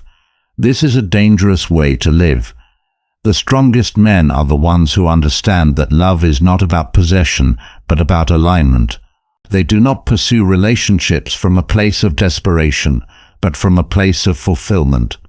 They do not seek someone to fix them because they do not need fixing. They do not fear losing someone because they know that what is right for them will stay and what is wrong for them will leave. A man who places all his energy into finding the right woman neglects the most important relationship in his life, the one he has with himself. He thinks that once he has a partner, everything else will fall into place. But if he has no direction, no discipline, no purpose, then a relationship will only magnify those flaws. He will either become overdependent or he will become resentful when he realizes that love does not cure internal emptiness. This is why Stoicism teaches self-mastery first, relationships second. A relationship built on fantasy will always collapse under reality. A relationship built on two strong, independent individuals will last. A woman does not want a man who needs her. She wants a man who chooses her while still being fully himself. If a man is afraid to walk away, he is not respected. If he tolerates behavior he would not tolerate from anyone else, he is seen as weak. If he gives more than he receives out of fear, he will be taken for granted. Most men do not fail in relationships because they lack love. They fail because they lack boundaries, purpose, and emotional control. They believe that passion and attraction are enough, but those things are temporary. The foundation of a strong relationship is respect, alignment, and shared values. If those are not present, no amount of love will make it work. A man who understands this does not waste time in relationships that are not right. He does not cling to something broken. He does not lower his standards out of fear of loneliness. He understands that being alone is better than being with someone who does not truly see, respect, or appreciate him. And because of this mindset, he is never desperate, never needy, and never emotionally controlled by another person. The most painful relationships are the ones where a man refuses to accept reality. He stays with someone who drains him, disrespects him, or does not align with his values. He tells himself that love means endurance. That true commitment means staying no matter what, but commitment to the wrong person is not loyalty. It is self-destruction. Stoicism teaches detachment from what does not serve you. This does not mean avoiding love. It does not mean refusing to care. It means recognizing when something is no longer right and having the strength to let go. It means never making decisions from a place of fear. It means choosing people who genuinely bring value to your life, not just those who feel a temporary emotional need. The greatest tragedy is not losing a relationship. It is losing yourself in one. The strongest men know that relationships should complement, not define. They do not tolerate disrespect.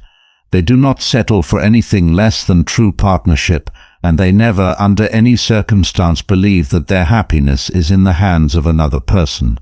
The men who suffer the most are the ones who chase a dream instead of a reality. They expect love to save them. They think a relationship will give them the confidence, security, and meaning they lack. But relationships do not make men strong. Strong men make relationships strong. A man who lives for a woman will always lose her respect. A man who lives for himself and invites the right person into his life will experience the only kind of love worth having, one built on mutual choice, not dependency.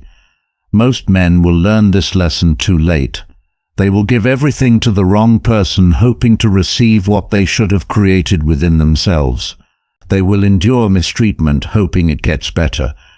They will lose themselves, thinking it is the price of love.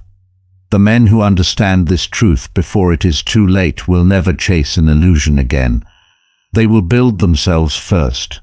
They will hold their standards, and they will never settle for less than what aligns with their deepest values. A man who lives at the mercy of his emotions is a man who has surrendered control over his own life. He is not in charge. His impulses are, his reactions dictate his fate. His anger pushes people away. His insecurity poisons his relationships, and his fear paralyzes him. He sabotages himself, yet blames the world. He burns bridges, then wonders why he is alone. He destroys opportunities, then calls himself unlucky. His emotions rule him, and because of this, he's weak. No man can escape emotion. It is part of being human. But what separates a strong man from a weak one is his ability to master it. Most men never learn this. They believe that their feelings are truth, that their immediate reactions are justified, that their emotions should be expressed without control. But history does not remember the men who were slaves to their impulses. It remembers the ones who stood firm when others broke down, who remained rational when others lashed out, who chose discipline. Overreaction Stoicism teaches that the man who cannot control himself will be controlled by everything around him. He will be easy to manipulate. A slight insult will throw him into a rage. A moment of rejection will make him feel worthless. A small failure will convince him to quit. He will be led by frustration, disappointment, and resentment. And because he cannot master his emotions, others will master him. Anger destroys more than it protects. Many men believe that their rage makes them strong, that aggression earns respect. But uncontrolled anger does not command respect. It commands fear. People do not admire a man who cannot keep himself together. They tolerate him, avoid him, or despise him. A man who lashes out is not seen as powerful. He is seen as weak, unstable, and incapable of control. He ruins relationships, repels opportunities, and makes himself a target. The greatest leaders in history were not the ones who reacted emotionally. They were the ones who stayed calm under pressure, who remained composed in chaos, who did not let their feelings dictate their decisions. Marcus Aurelius ruled an empire, yet his greatest strength was his restraint. He had the power to crush his enemies, yet he understood that true power lay in self-mastery, not destruction. A man who cannot control his emotions in a relationship will always lose his insecurity, will make him jealous. His desperation will make him needy. His inability to handle conflict with maturity will turn every disagreement into a war. He will blame his partner for his own instability, pushing her away while convincing himself that she is the problem. A woman does not respect a man who cannot handle his emotions. She may pity him. She may try to support him, but she will never admire him. And once admiration is gone, the relationship is doomed. A man who lacks emotional control in his career will sabotage himself. He will take criticism personally. He will argue over small disagreements. He will let frustration prevent him from improving. He will struggle to work with others because he's too focused on how he feels rather than what needs to be done.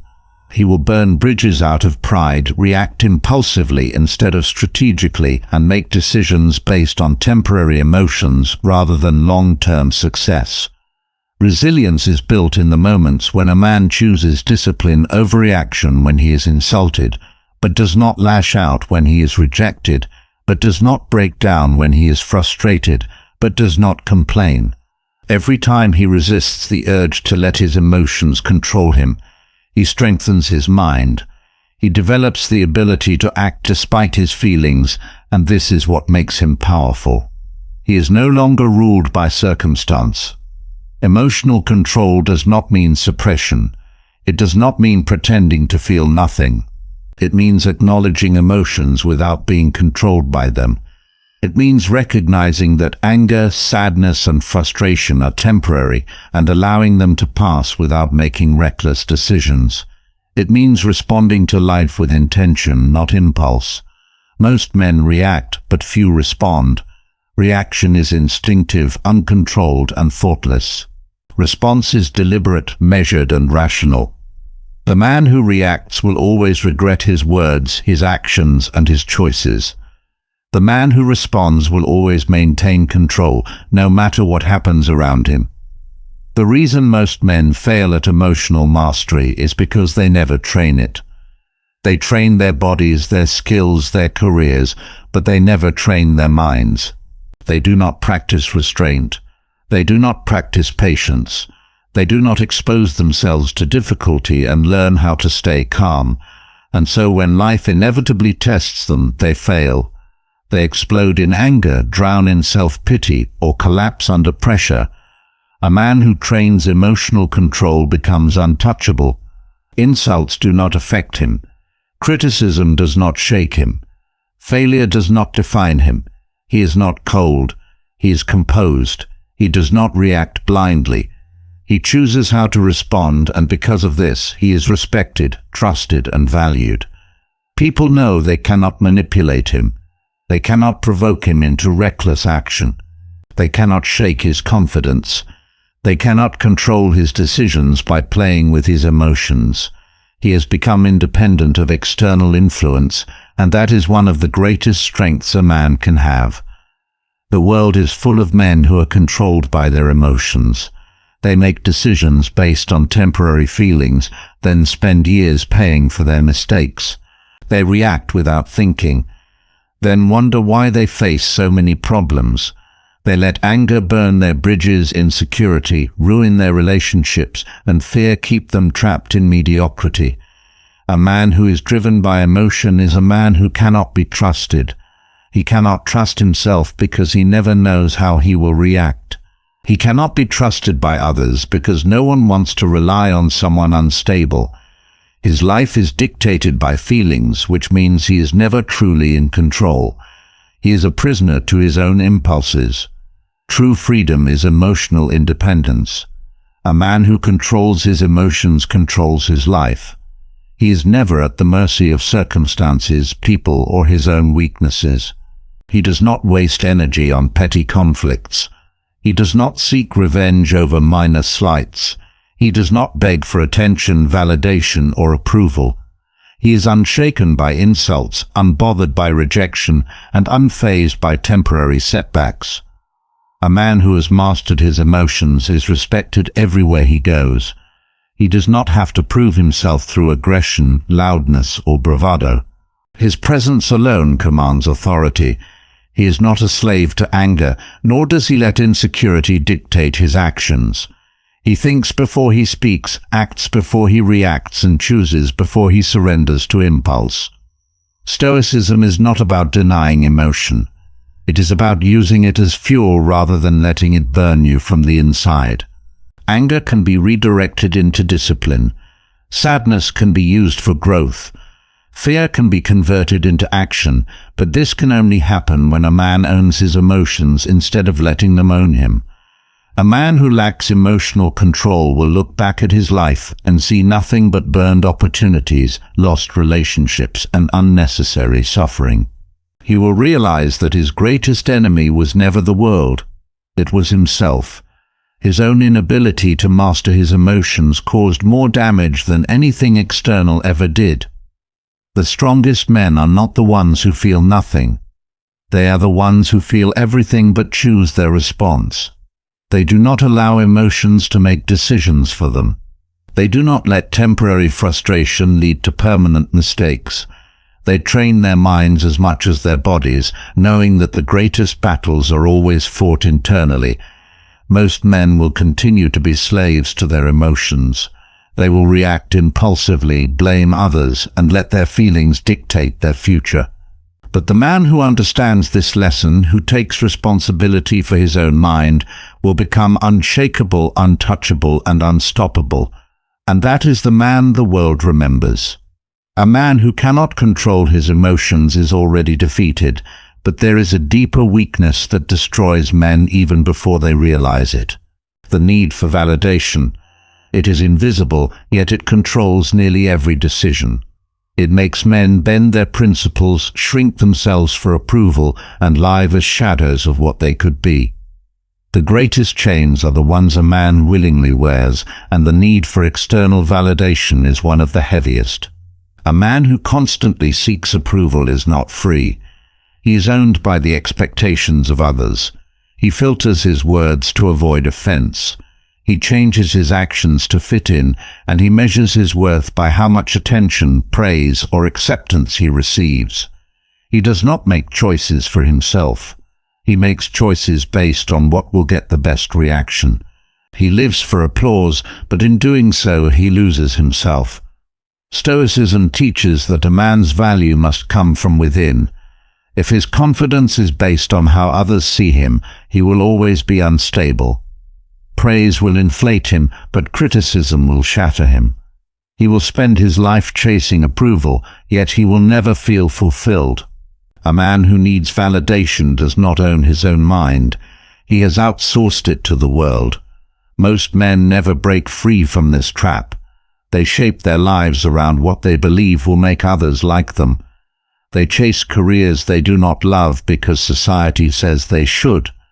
They buy things they do not need because they want to impress people who do not care. They tolerate disrespect because they fear rejection. They silence themselves when they should speak, and they conform when they should stand apart. In doing so, they sacrifice their authenticity. A man who seeks validation will always be controlled. He may not realize it, but every decision he makes is filtered through the question, what will people think? This is not freedom. This is mental servitude. The strongest men in history were not the ones who followed the crowd. They were the ones who stood alone when necessary. They did not seek permission to be themselves, nor did they wait for approval before taking action. The need for validation is rooted in fear, the fear of rejection, the fear of judgment, the fear of not being enough. But a man who allows fear to guide his choices will always be weak. He will never take risks. He will never speak his mind, and he will never live fully because he is too concerned with how he appears to others. He is not building a life, he is performing. One approval is fleeting. One day people praise you. The next they criticize you. If a man builds his self-worth on external validation, he will always be chasing something he cannot control. This is why Stoicism teaches detachment from opinion. It does not mean being indifferent to the world. It means refusing to let the world dictate your value. Marcus Aurelius wrote, "It never ceases to amaze me." We all love ourselves more than other people, but care more about their opinions than our own. A man who understands this stops living for others and starts living for himself. Social validation is an addiction.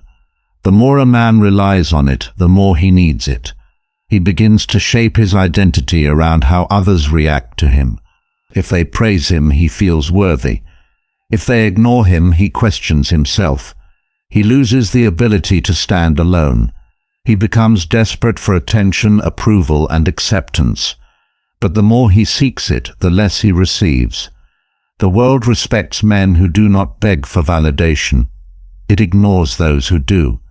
A man who is free from the need for approval becomes dangerous. He does not hesitate to say what he thinks. He does not change himself to fit in. He does not care whether people agree with him, and because of this, he commands respect. He does not ask for it. He embodies it. People admire those who do not need their approval because it signals confidence, self-assurance, and independence. The greatest leaders, thinkers, and warriors in history did not seek validation. They were not concerned with being liked. They were concerned with being right. Socrates questioned everything even when it made him unpopular. Seneca lived by principles even when they made him enemies. Marcus Aurelius ruled an empire but remained indifferent to praise and criticism alike. They understood that a man's worth is not determined by public opinion, but by his own mind. A man who depends on validation will always be limited. He will never take the hard road. If it means facing criticism, he will never express an unpopular truth. If it means people will dislike him, he will never be fully himself because he is constantly adjusting to what he thinks others want. He is not a man. He is a reflection of external expectations. Stoicism teaches that a man must cultivate inner conviction. His confidence should not rise and fall with public opinion. He should know who he is, what he stands for, and why he does what he does. If others approve, fine. If they do not, it does not matter. He must be his own judge, his own guide, and his own source of worth. Anything else is slavery. Most men do not realize how much their need for validation controls them. They shape their personalities based on what is socially acceptable. They hide their real thoughts because they fear judgment. They follow trends, opinions, and movements, not because they believe in them, but because they do not want to stand alone. But the man who stands alone is the only man who is truly free. Freedom is the ability to be yourself without compromise, to do what is right, not what is popular, to say what you think, not what is expected, to live according to your own values, not the shifting opinions of the crowd. This is the only way to true self-respect. The need for validation weakens a man in every area of life. In relationships, he becomes needy, constantly looking for reassurance. In business, he avoids risks because he fears criticism. In social situations, he plays a role. Instead of being authentic, he's always adapting, always adjusting, always seeking approval. And because of this, he is never at peace. A man who lives for validation will spend his entire life chasing it, never realizing that no amount of external approval will ever be enough. He will always need more praise, more recognition, more acceptance. But the man who kills his need for validation becomes unstoppable. He no longer hesitates. He no longer doubts himself. He moves through life with certainty because he does not need anyone to tell him his worth. He has already decided it for himself. Most men will remain prisoners of public opinion. They will shape their lives around what others think. They will waste years seeking validation, bending, adjusting, and filtering themselves for approval that never truly satisfies. But the man who chooses himself over the opinions of others will experience a freedom most will never know. No man can fully control the world around him, but every man can control how much power he gives to other people's opinions. Those who seek approval will always be slaves to it. Those who reject it will always be free. A man who breaks free from the need for validation finally understands a painful truth. Most people in his life are not permanent friendships. No matter how deep they seem, are often temporary. This is a reality most men refuse to accept until it is too late. They invest blindly, assume loyalty, and believe that the bonds they have today will remain unbreakable, but time proves otherwise. People change. Priorities shift. What once felt like an unshakable brotherhood fades into nothing more than distant memories. Some friendships dissolve quietly. Others end abruptly, and many men are left wondering what happened, why they are no longer a priority. Why those who once swore loyalty now seem indifferent. The truth is, most friendships are conditional. They exist because of shared circumstances, common interests, or mutual benefit. When those factors disappear, so do the friendships. Stoicism teaches detachment not from people, but from expectations. Expecting lifelong friendships sets a man up for disappointment. Believing that loyalty is permanent blinds him to reality. A strong man values friendships, but he doesn't depend on them. He enjoys them while they last, but doesn't base his sense of security on their continuation. He understands that no matter how close a friend is to today, there is no guarantee they will still be there in a decade. Most men fail to recognize this because they confuse history with loyalty. They assume that because someone has been in their life for years, they will always be there. But loyalty is not measured in time. It is measured in action. Many men have long friendships that are meaningless. Relationships that exist only out of habit, not mutual respect. There are people they call friends who would not stand by them in hardship. They mistake longevity for depth. A man who understands this reality does not cling to friendships that have outlived their purpose. He does not hold on to relationships that drain him, nor does he feel obligated to maintain connections that no longer align with his values. He accepts that some people are only meant to be in his life for a season, and when that season ends, he lets go without bitterness. Most friendships are built on convenience. They form because of shared environments, schoolwork, hobbies, or similar life stages. But when circumstances change, those bonds often fade. A man who expects all his friendships to withstand the test of time fails to see that most people are not meant to stay forever. They are meant to play a role in one part of his life and then move on. This is why friendships should be valued in the moment, not taken for granted. When a man understands their temporary nature, he appreciates them more.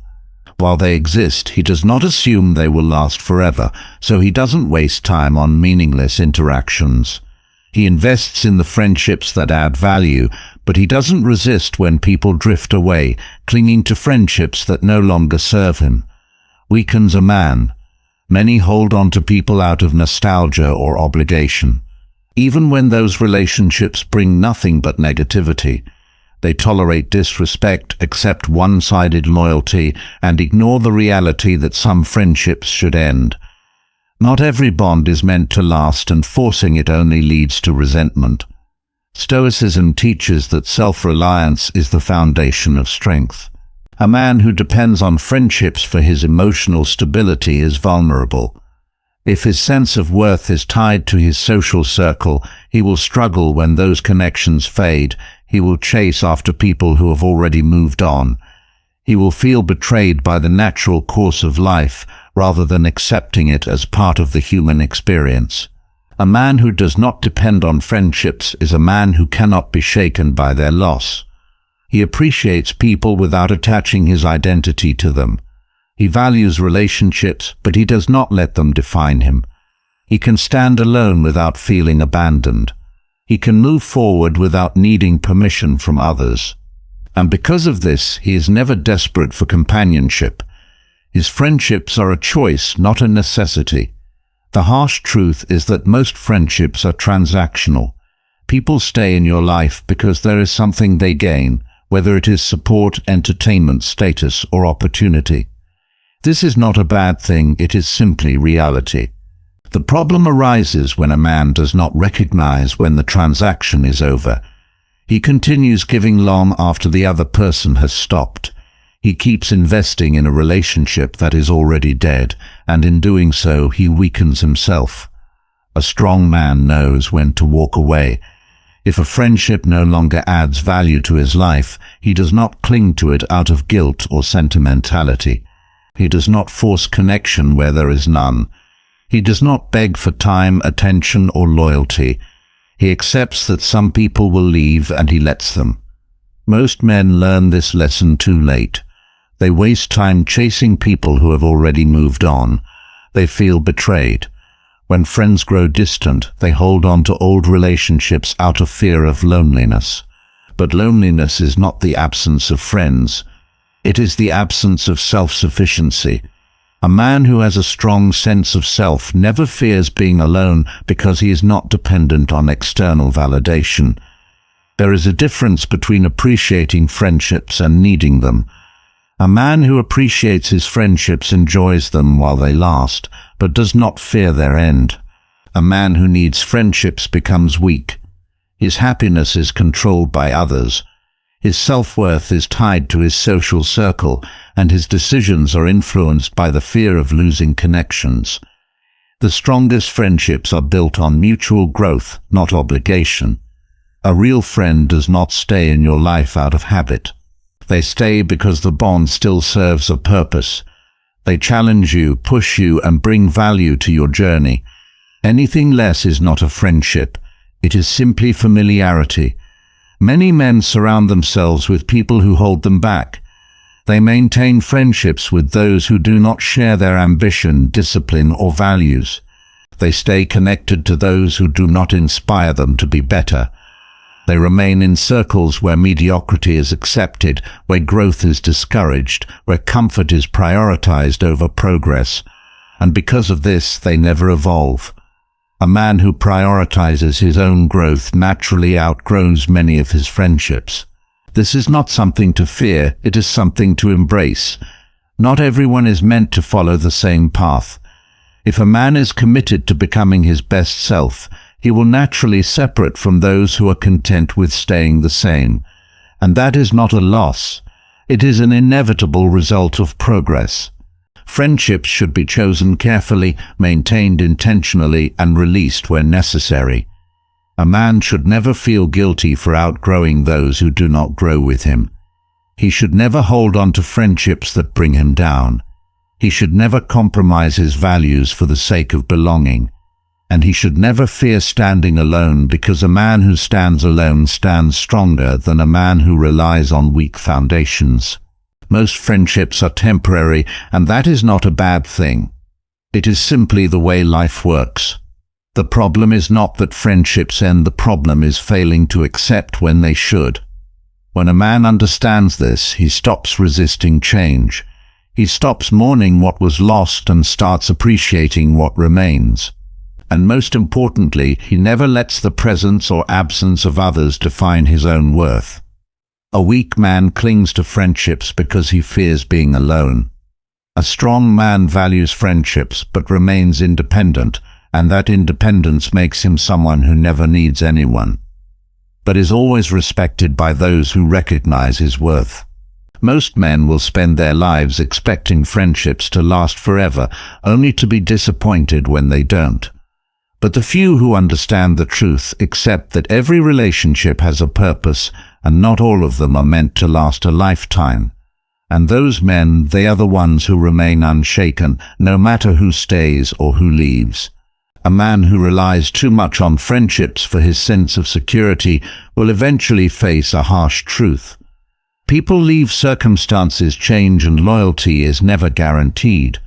The moment he ties his identity to external forces, he is setting himself up for disappointment. And yet this is only one of the many ways in which life humbles those who are unprepared. A man who believes he is in control of everything will eventually be reminded that he is not. Strength does not come from arrogance. It comes from preparing for what cannot be avoided. Every man will face a moment where life breaks him, not if, but when. Those who believe they are immune to hardship are the ones who suffer the most when it arrives. The man who never anticipates failure is the man who collapses under it. This is why Stoicism does not teach avoidance of hardship. It teaches preparation for it. The man who expects suffering is never surprised by it. He is not destroyed by loss, betrayal, or failure because he has already trained himself to endure. Life does not care about how powerful a man feels in his best moments. It does not care about his confidence when everything is going well. It does not care how much he has achieved or how respected he is. At some point it will strip everything away. It'll test his limits. It'll show him how little control he truly has over external events. A man who is arrogant in his strength will be crushed by his own illusion of invincibility. A man who's wise enough to prepare for his own downfall will survive it. Many men walk through life assuming their position is permanent. They believe success is their right, that stability will last forever, that their health status or relationships will remain untouched. They make the fatal mistake of thinking that they have finally made it, and then life happens. A sudden financial collapse, a betrayal from someone they trusted, a loss they never saw coming. The strongest men are not the ones who avoid these moments. They are the ones who expect them. Humility is not weakness. It is understanding that life does not owe anything to anyone. The man who prepares for hardship is the man who builds himself to withstand it. This is why Stoics practiced voluntary discomfort. They trained themselves to go without luxury, to endure physical hardship, to live simply even when abundance was available. They did not do this because they enjoyed suffering. They did it because they knew that suffering was inevitable. A man who has already faced difficulty by choice is unshaken. When difficulty arrives by force, a man who believes he is too powerful to fall is already halfway to his downfall. Arrogance blinds him. It makes him overconfident. It makes him take risks without preparation. It makes him neglect discipline because he assumes he no longer needs it. And then when the fall comes, he has no foundation to catch himself. The man who expects to fall, who trains himself for loss, who prepares his mind for struggle, he may stumble, but he will never break. Loss is a guarantee in life. It is not something to fear, but something to understand. A man who avoids thinking about it is the man who will be shattered when it comes. Stoicism does not teach pessimism. It does not say to live in fear of misfortune. It teaches awareness to recognize that everything you have today can be gone tomorrow, and to live in a way where you are ready for that reality. Many men assume that wealth, love, and success are permanent. Once they have them, they believe they will always be respected, that their relationships will always be strong, that their position in life is secure, but everything is temporary. Fortune shifts, love fades. Status is lost. The question is not whether a man will experience loss, but whether he will be prepared when it happens. A weak man believes that hardship is unfair. He sees suffering as something that happens to others, not something that is a natural part of life. When difficulty arrives, he panics. He feels like a victim. He blames the world, the economy, other people, anything but himself.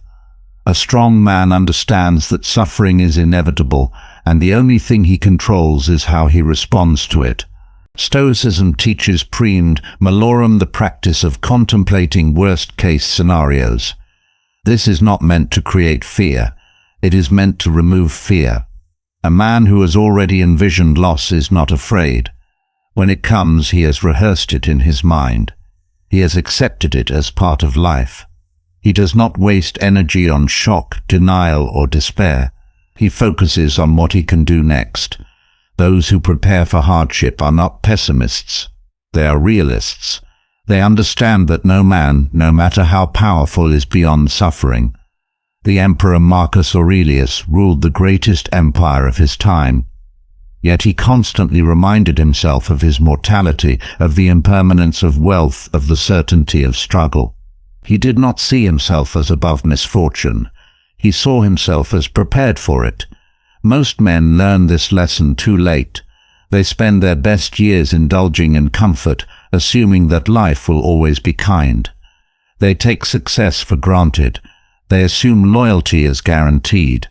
They think their strength is permanent, and when the fall comes, they have no idea how to handle it.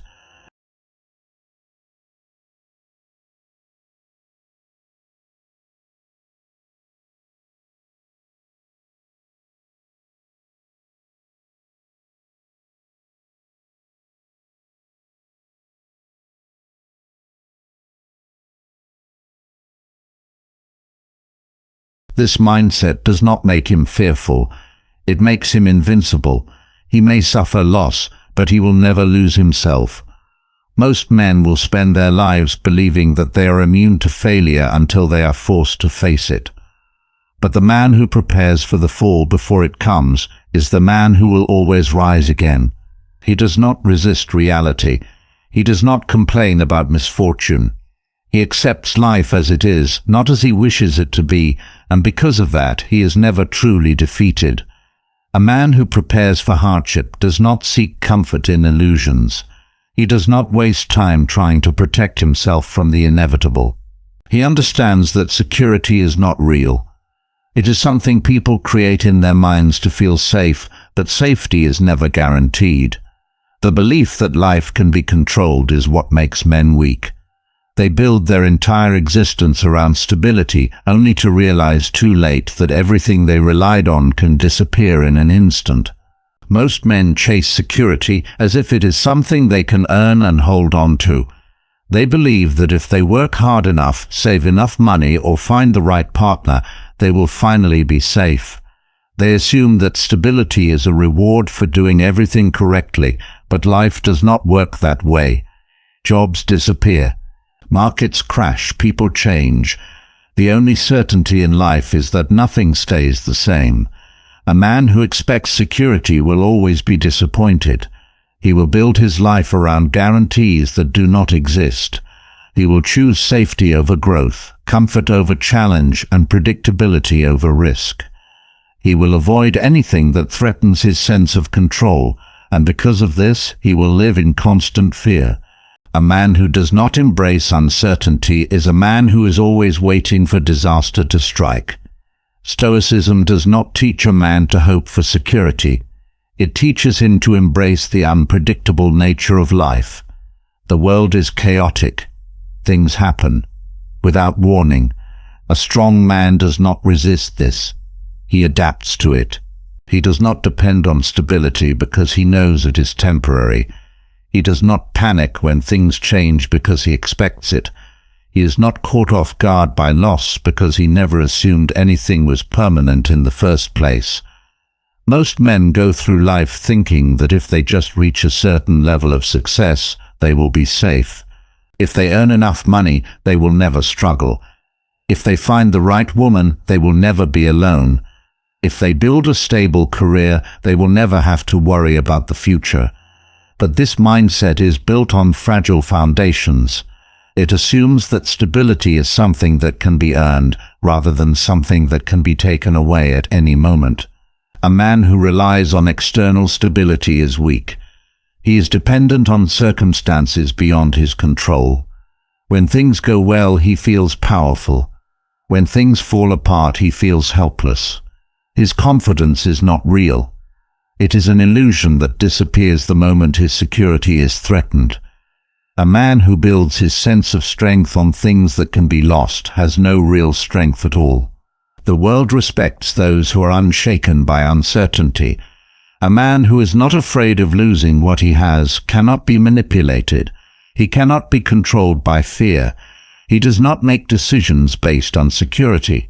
He makes decisions based on what is right, what is necessary, and what aligns with his principles. This is why Stoicism teaches detachment from external outcomes. It is not about being careless. It is about refusing to let temporary circumstances dictate one's inner stability. A man who understands this truth does not hesitate to take risks. He does not need a guarantee of success before he acts. He does not waste years waiting for the perfect conditions to pursue what he wants. He moves forward knowing that uncertainty is part of life. Most men wait. They postpone their goals, their ambitions, and their dreams because they want certainty. They want proof that they will not fail. But in waiting for security, they waste their most valuable resource, time. Fear of uncertainty keeps men trapped in mediocrity. They choose safe jobs they do not enjoy. They stay in relationships that no longer serve them. They hold on to routines that drain them all because they fear the unknown more than they fear a life of quiet misery. They convince themselves that predictability is better than possibility, even if it means never living fully. A man who is not afraid of losing everything is a man who is truly free. He does not cling to wealth because he knows it can disappear. He does not build his life around another person because he knows people change. He does not depend on a job to define him because he knows careers are temporary. He is prepared to walk away from anything that no longer serves him, and because of this, he is never trapped. Many men believe that living without security means living recklessly, but the opposite is true. The man who accepts uncertainty is the man who makes the smartest decisions. He is not blinded by comfort.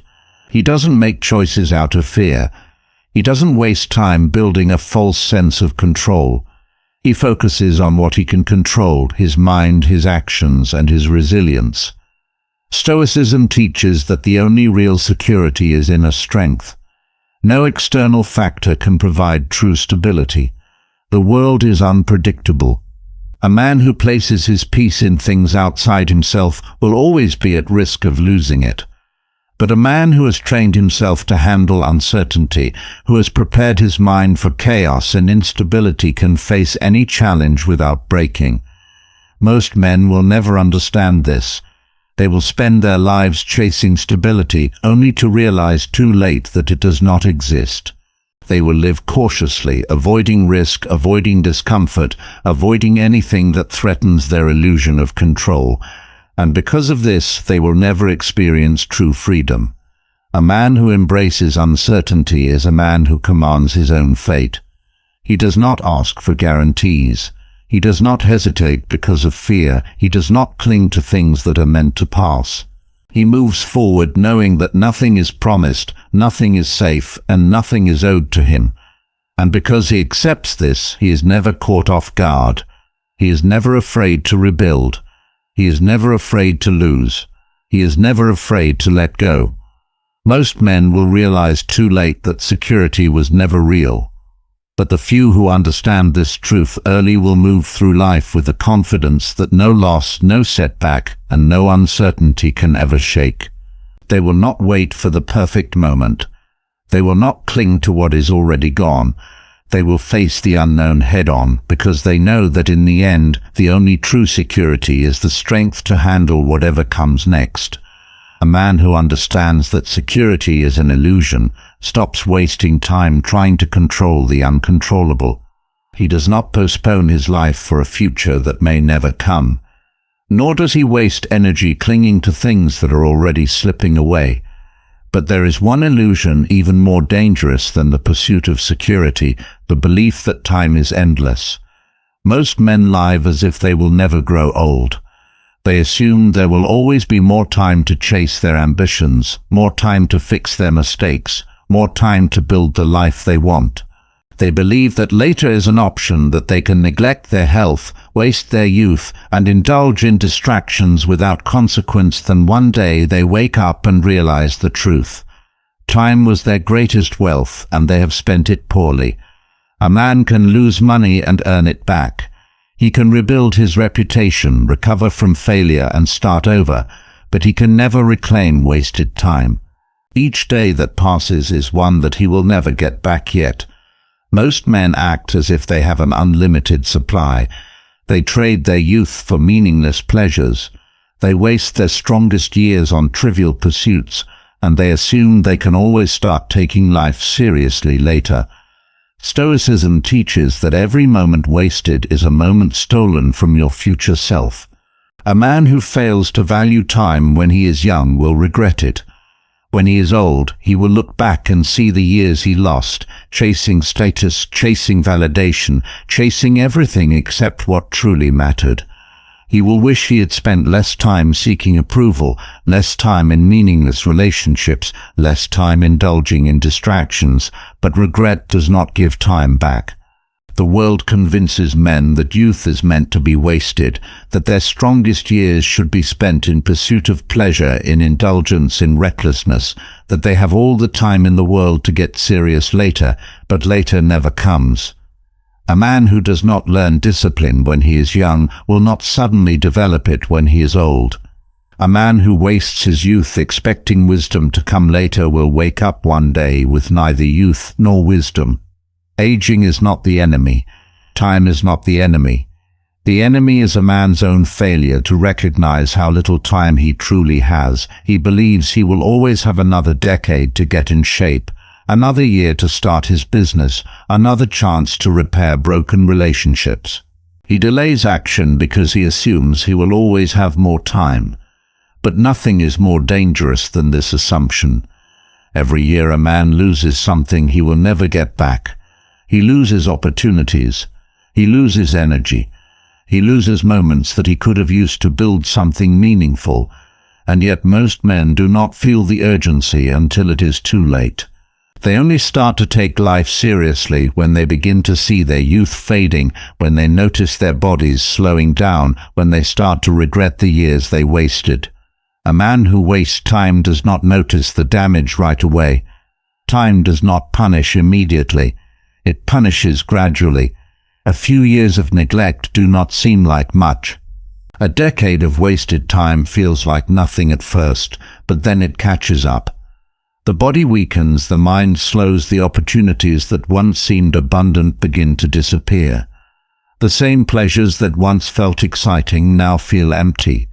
The things that once seemed important now seem meaningless, and the worst part, there is no way to get those years back. Stoicism teaches that the only way to avoid this regret is to live with awareness. Now, a man must see time for what it is, a resource more valuable than money, status, or possessions. He must protect it ruthlessly, spend it wisely, and never assume that he will have more of it than he actually does.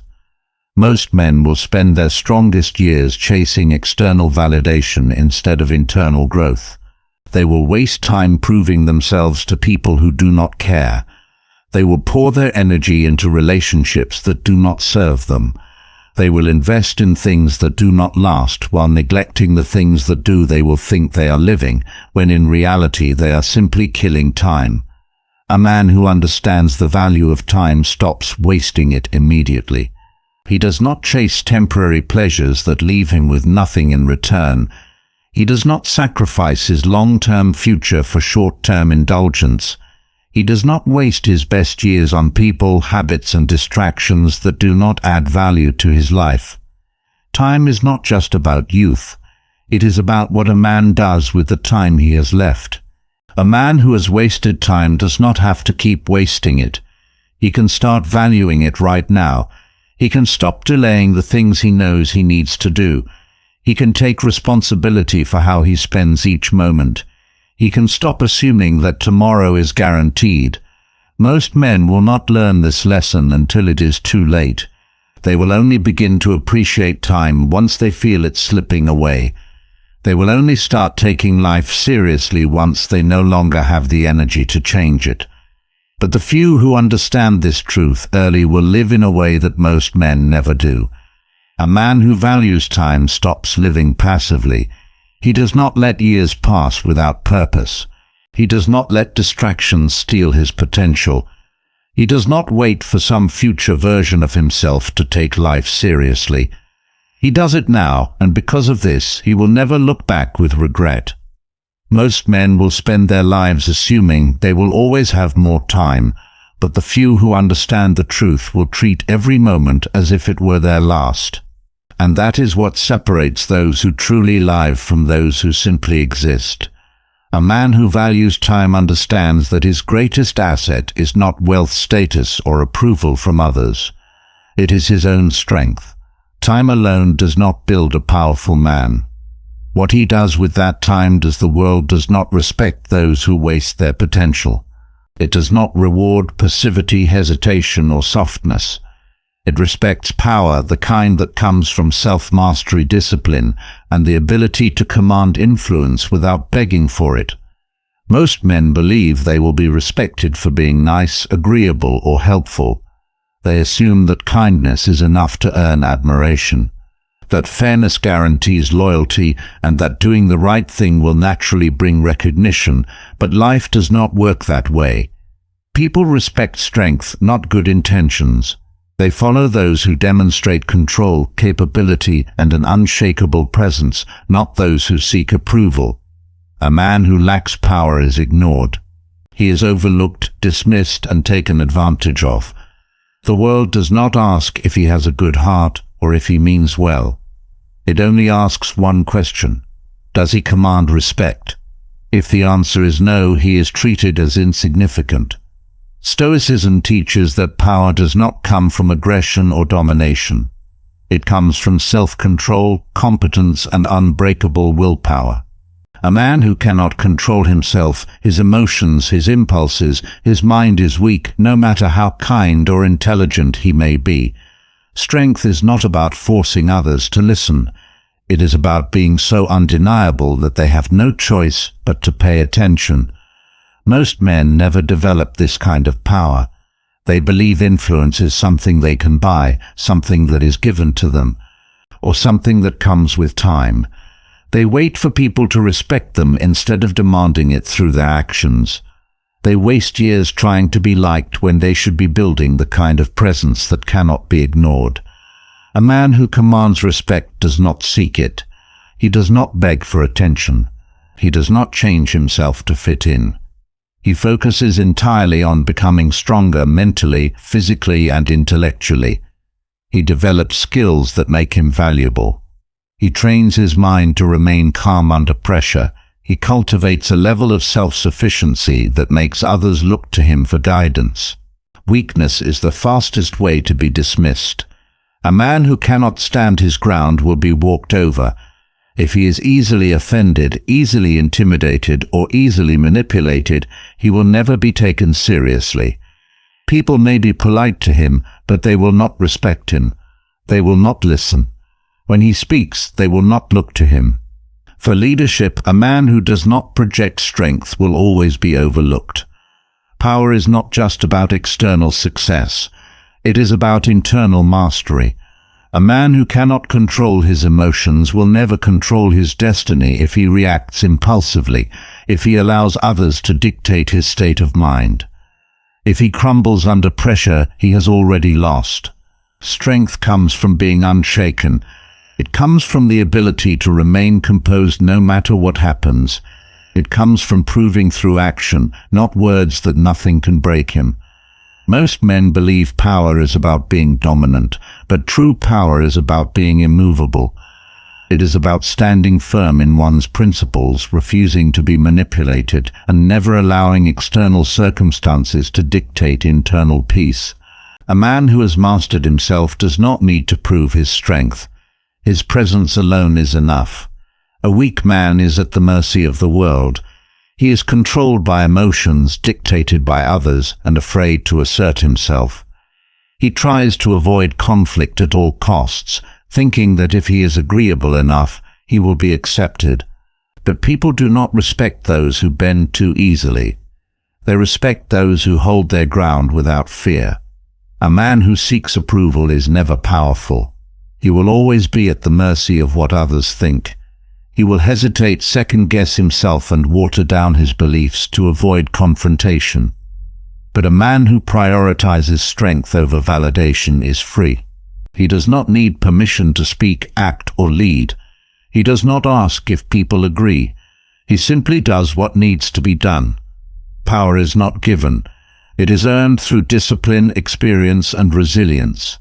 A man who lacks power will always be at the bottom, subject to the will of those who are stronger. He will resent those who have what he does not, but he will never take the necessary steps to become someone others respect. Stoicism teaches that a man should never chase power for its own sake. Power should be a byproduct of mastery. The goal is not to control others. It is to control oneself so completely that the world cannot help but take notice. The more a man develops himself, the less he needs to demand respect, because it will be given to him naturally. A man without power will be mistreated. People will use him, take advantage of him, and overlook him. They will sense weakness and they will exploit it. But a man who exudes quiet strength, who does not need to yell, beg, or force himself into conversations, commands attention without effort. Strength is a choice. Weakness is a choice every day. A man either builds power through discipline or loses it through avoidance. Most men will never grasp this. They will wonder why they are overlooked, why their kindness is not enough, why they are ignored, while stronger men take the lead. But those who understand the truth will stop waiting for respect and start earning it. Power is not something men are born with. It is something they create within themselves, and once they do, they never have to ask for respect again, because the world will give it to them automatically. A man who understands power knows that the world does not operate on kindness, fairness, or goodwill. It operates on strength, but many men refuse to accept this. They go through life believing that if they do the right thing, if they play by the rules, if they are honest and hardworking, the world will reward them. They assume that fairness is real, that justice is guaranteed, and that doing good ensures good will return, and then life happens. They watch liars succeed. They see weak men favored. They suffer betrayal from people they trusted. They are denied opportunities they deserve, and the only response they have is shock, outrage, and bitterness. Most men are weak because they expect fairness. They believe that life is some kind of moral balance sheet where effort leads to reward, suffering guarantees growth, and injustice is always corrected. They spend years feeling frustrated when the world does not match their expectations. They waste energy complaining about what is unfair instead of adapting to what is real. But reality does not care about fairness. It does not care about what should happen.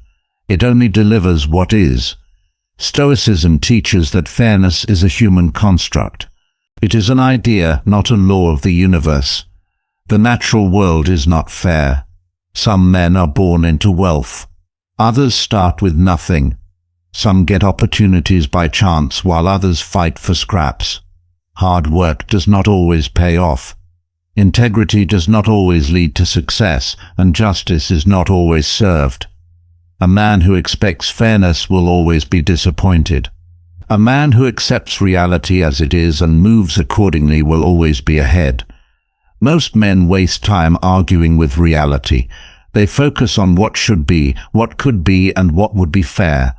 They get angry when life does not operate according to their personal sense of justice. They refuse to play the game because they think the rules are flawed, and while they sit on the sidelines complaining, others are adapting, adjusting, and winning despite the unfairness. A man who refuses to let go of the idea of fairness makes himself weak. He becomes a victim. He expects life to correct itself to eventually give him what he feels he deserves. He assumes that being right is enough. The truth alone will prevail, but life does not reward those who are right. It rewards those who are effective. Stoicism teaches that a man must prepare for injustice, not be broken by it. He must assume that things will go against him, that people will deceive him, that systems will fail him. This does not mean he should be cynical.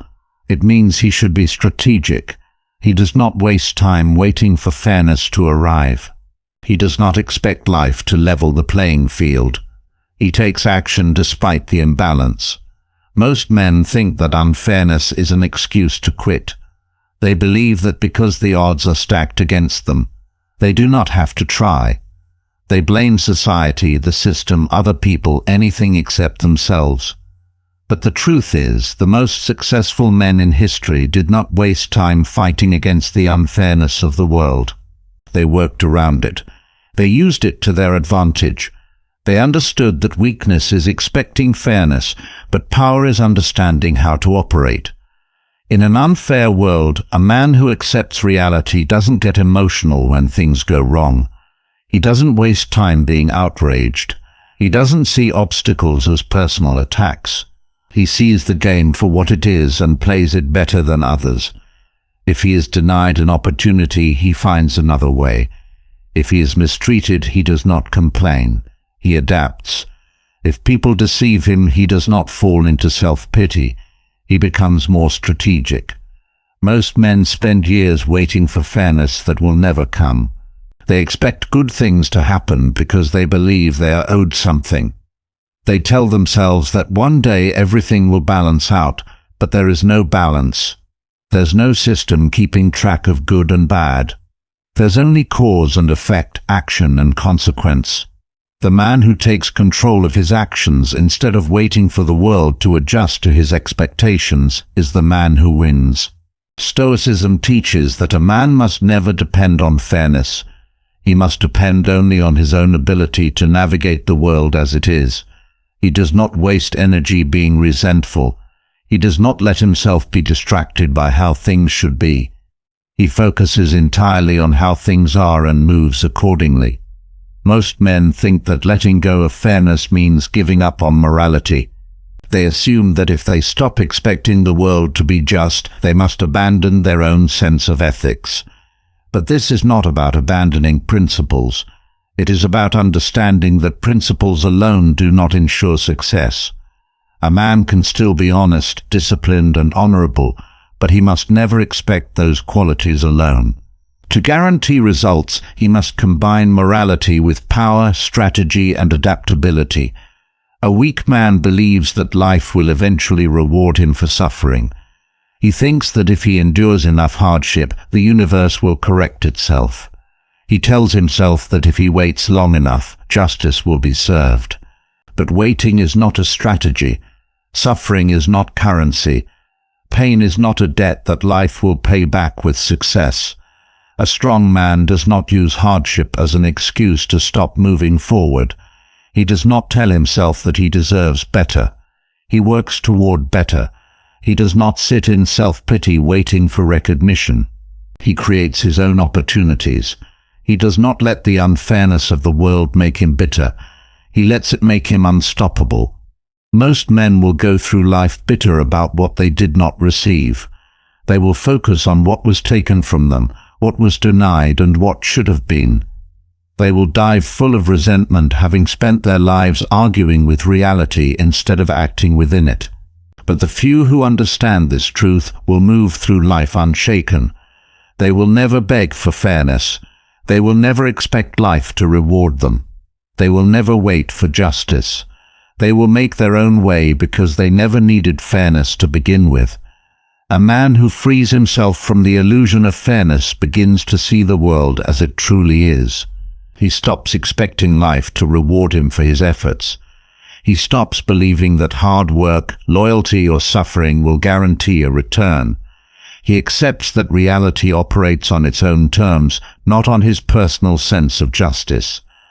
But there is one area where most men still refuse to accept the truth. Relationships. Men grow up believing in an idea of love that does not exist. They think that the way they love is the way they will be loved. In return, they assume that devotion, sacrifice, and commitment will be repaid in kind. They project their own understanding of love onto women, expecting the same intensity, the same permanence, the same selflessness. And when they do not receive it, they are shattered. They become bitter, resentful, confused. They do not understand why love fades, why loyalty is conditional, why emotions shift. They expect stability in a realm where only fluidity exists. Stoicism teaches that the greatest source of suffering is refusing to accept reality. And the reality is this: women do not love men the way men love women. Their love is not unconditional. It is not permanent. It's not based on blind devotion. Women do not choose partners out of obligation, nor do they stay out of principle. They love based on what they feel in the moment, and when that feeling changes, so does their love. Most men do not understand this until they experience heartbreak. They think they are different. They believe that their relationship is stronger, that their woman is not like the others, that the love they share is unbreakable. They ignore the warnings, the patterns, the signs that history repeats itself.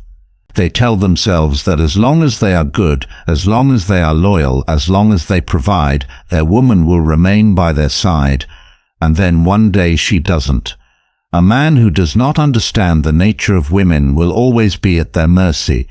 He will always be confused by their actions. He will be blindsided when love fades. He will never understand why his loyalty was not enough, why his sacrifices were not appreciated, why his devotion did not ensure commitment. He will expect certainty in a world where nothing is certain. Women love based on what they feel, not what they owe. They do not love based on logic, obligation, or long-term planning. They are driven by emotion, and emotion is unstable. What excites them today may bore them tomorrow. What they cherish now may become ordinary later. They are drawn to strength, presence, and value in the moment, not to past actions or sentimental attachments. A man who expects a woman to love him the way he loves her will always be disappointed. His love is structured. Hers is fluid. His love is built on commitment. Hers is built on experience. He loves based on what she is to him. She loves based on what he makes her feel. He expects love to be a contract. She experiences love as a condition. Stoicism teaches that acceptance is power. A man who accepts the truth about love is never devastated by it. He does not base his sense of worth on whether a woman stays or leaves. He does not chase after a lost connection. He does not beg for love, nor does he crumble when it fades. He enjoys relationships for what they are, not for what he wishes they would be. Most men go through life making the same mistake over and over again. They place women at the center of their world. They believe that love is the foundation of their purpose. They define themselves by their relationships. They chase validation through romance, thinking that if they find the right woman, everything else will fall into place. They pour their energy into building connections, expecting those connections to be as permanent as their effort. But they fail to understand one fundamental rule: women do not commit to men. They commit to the version of the man that excites them. A man who remains stagnant will always lose the moment he stops growing. The moment he becomes predictable, the moment he becomes too familiar, too available, too safe. He is no longer a source of excitement. And once that happens, love fades. Not because he did something wrong, not because he was not enough, but because stagnation is the death of attraction. Men assume that once they have secured a woman's love, their work is done. They believe that loyalty alone will sustain the relationship, but women do not stay for loyalty. They stay for presence, energy, dominance, and challenge. They do not love men for what they were yesterday. They love them for who they are right now. A man who expects certainty in relationships will always be blindsided. Love is not logical. It does not follow a set of rules. It does not operate on fairness. It does not care about effort. It does not reward kindness. It does not favor those who try the hardest. It is nature, not negotiation. Stoicism teaches that a man must never depend on love for stability. He must become his own foundation. He must be so strong, so centered, so self-sufficient, that love is an addition, not a necessity. A man who does not need love is the only man truly capable of experiencing it without suffering. He enjoys it without attachment. He participates in it without dependence. He does not resist its changes, nor does he fear its loss. Most men learn this lesson too late. They spend years trying to make love work on their terms. They argue with reality.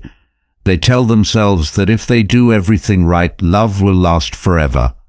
But love is not something that can be controlled. It is not something that can be owned. It is not something that is owed. A man who accepts this truth is unbreakable. He is not manipulated by emotion. He does not fear loss. He does not waste energy trying to make love conform to his expectations. He embraces it for what it is and lets go. When it is time, he remains in control, not of love itself, but of his response to it. Most men will never understand why love does not operate the way they expect. They will waste years trying to force stability onto something that is inherently unstable. But the few who see through the illusion will never be controlled by it again. They will move through life without fear of loss, without bitterness, and without dependence, because they no longer expect love to be anything other than what it is, and that is the only way to experience it without suffering. A man who understands the true nature of love frees himself from its illusions.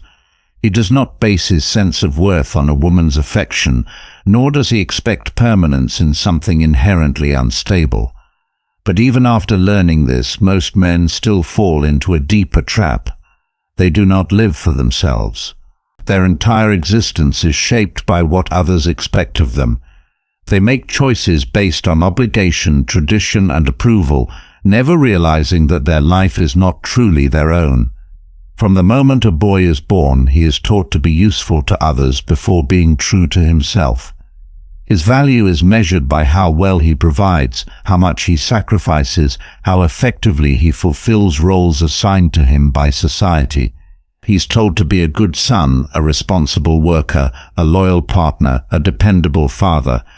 But nowhere is he told to be his own man first, and so he spends his life serving everyone but himself, believing that if he meets expectations, he will eventually find happiness. Most men only realize too late that self-ownership is the only true freedom. They spend decades trying to please their parents, their partners, their bosses, their social circles. They mold themselves to fit into what is expected of them. They suppress their desires, deny their ambitions, and silence their true thoughts to maintain peace. They chase approval because they have been taught that a man's worth is determined by how well he serves others.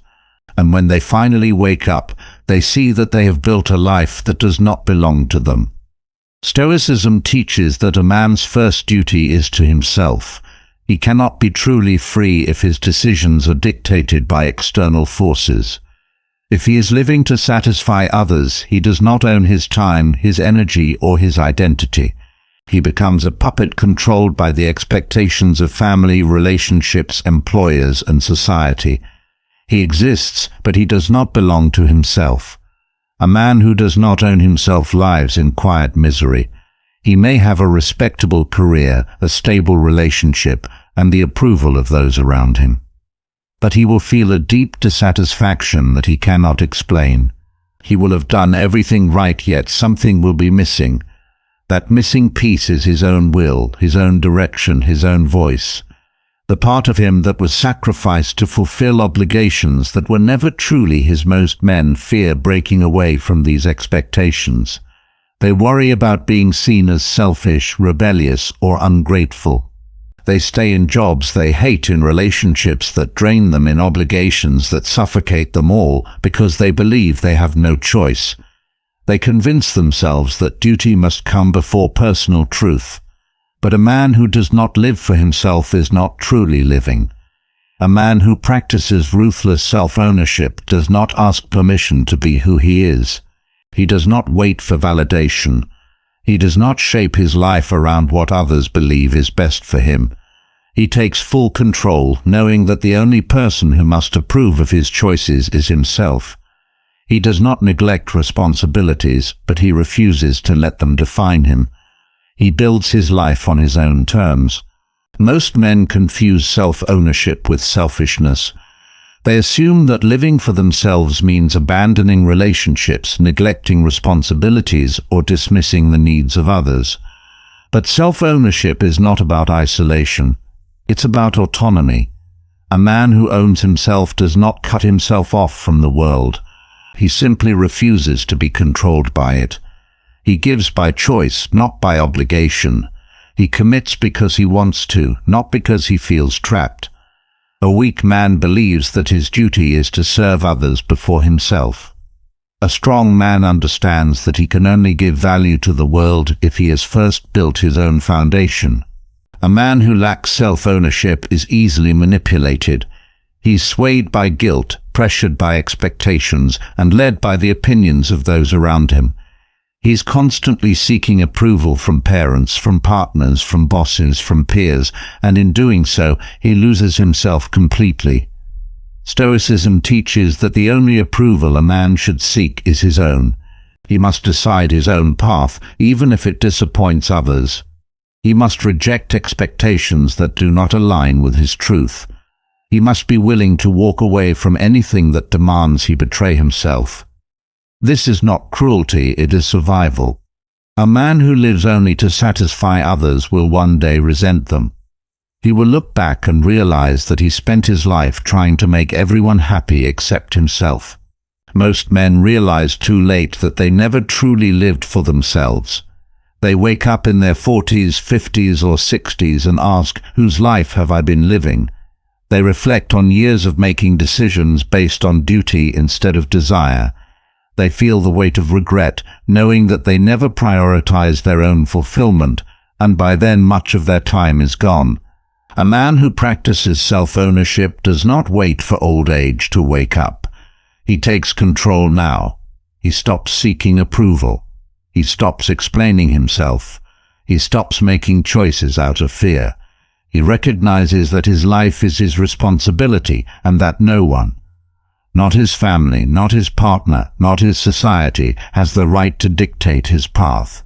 Most men will never take this step. They will continue living as extensions of others. They will marry because they are expected to. They will choose careers that are safe rather than meaningful. They will prioritize security over passion. They will compromise everything in the hope that they will be rewarded for their obedience. But the truth is, no reward is coming. The only reward is the life they build for themselves when they finally take full ownership.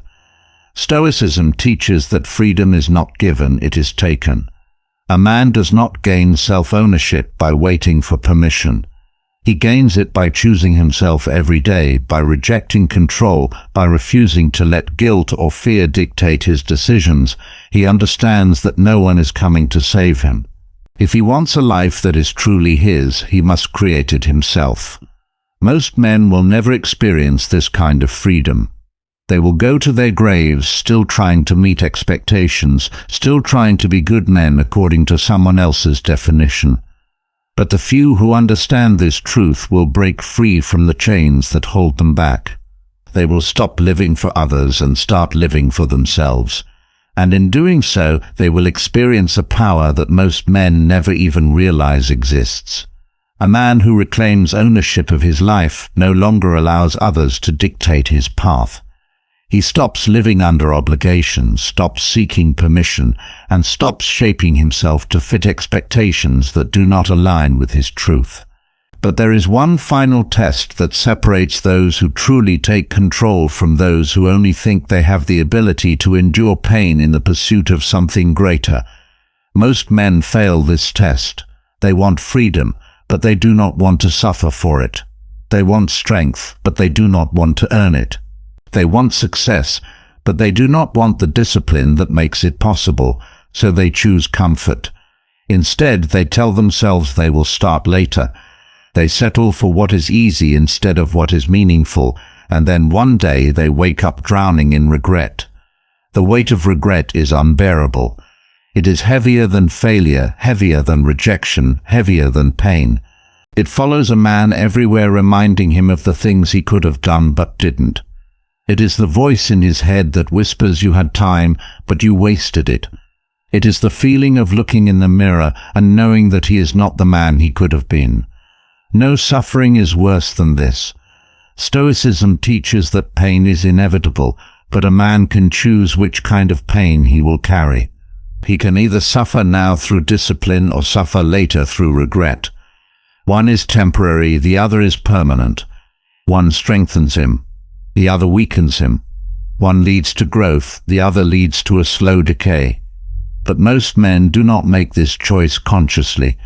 They drift through life avoiding discomfort, thinking they are making things easier for themselves, until they realize they have made things worse.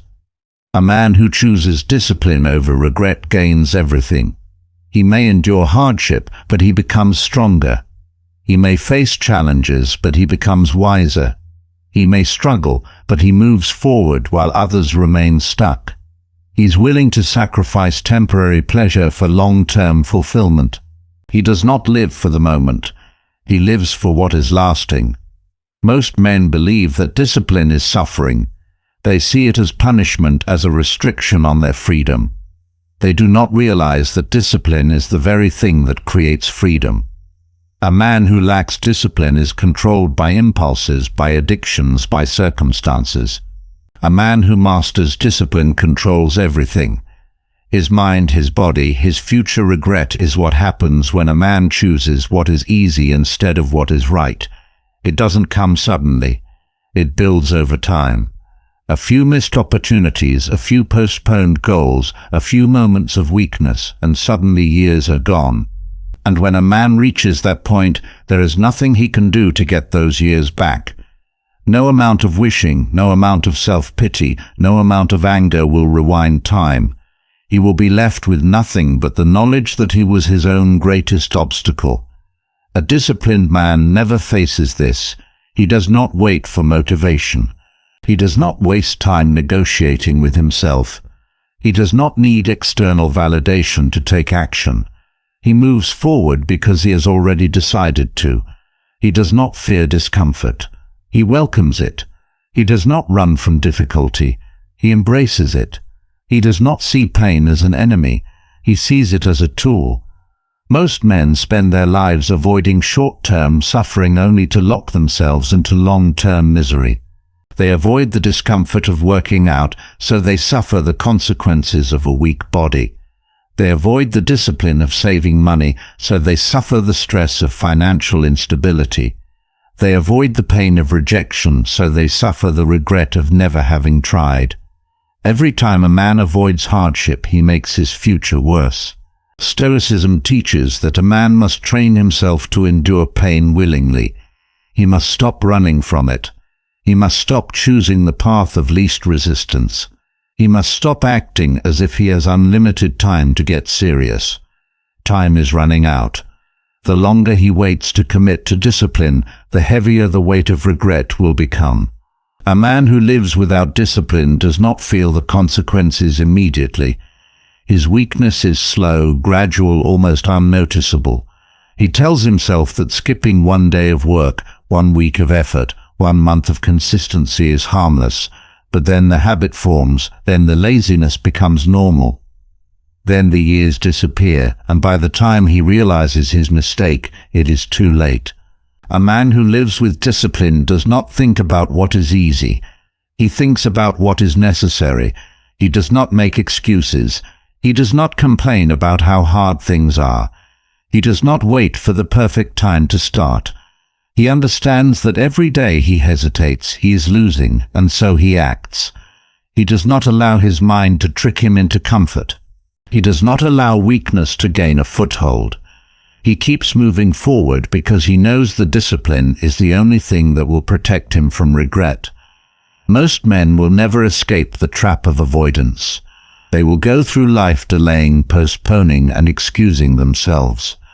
They will tell themselves that they will change when the time is right. They will convince themselves that one day they will find the motivation to be disciplined, but one day never comes. And when they realize this, it'll be too late to fix the damage. A man who understands this truth never waits. He does not negotiate with himself. He does not need someone to push him. He does not look for reasons to take the easy way out. He knows that every moment of hesitation steals from his future, and because of this, he does what needs to be done, no matter how difficult it is. Regret is the punishment for wasted time. It is the consequence of avoiding effort. It is the price a man pays for choosing comfort over growth.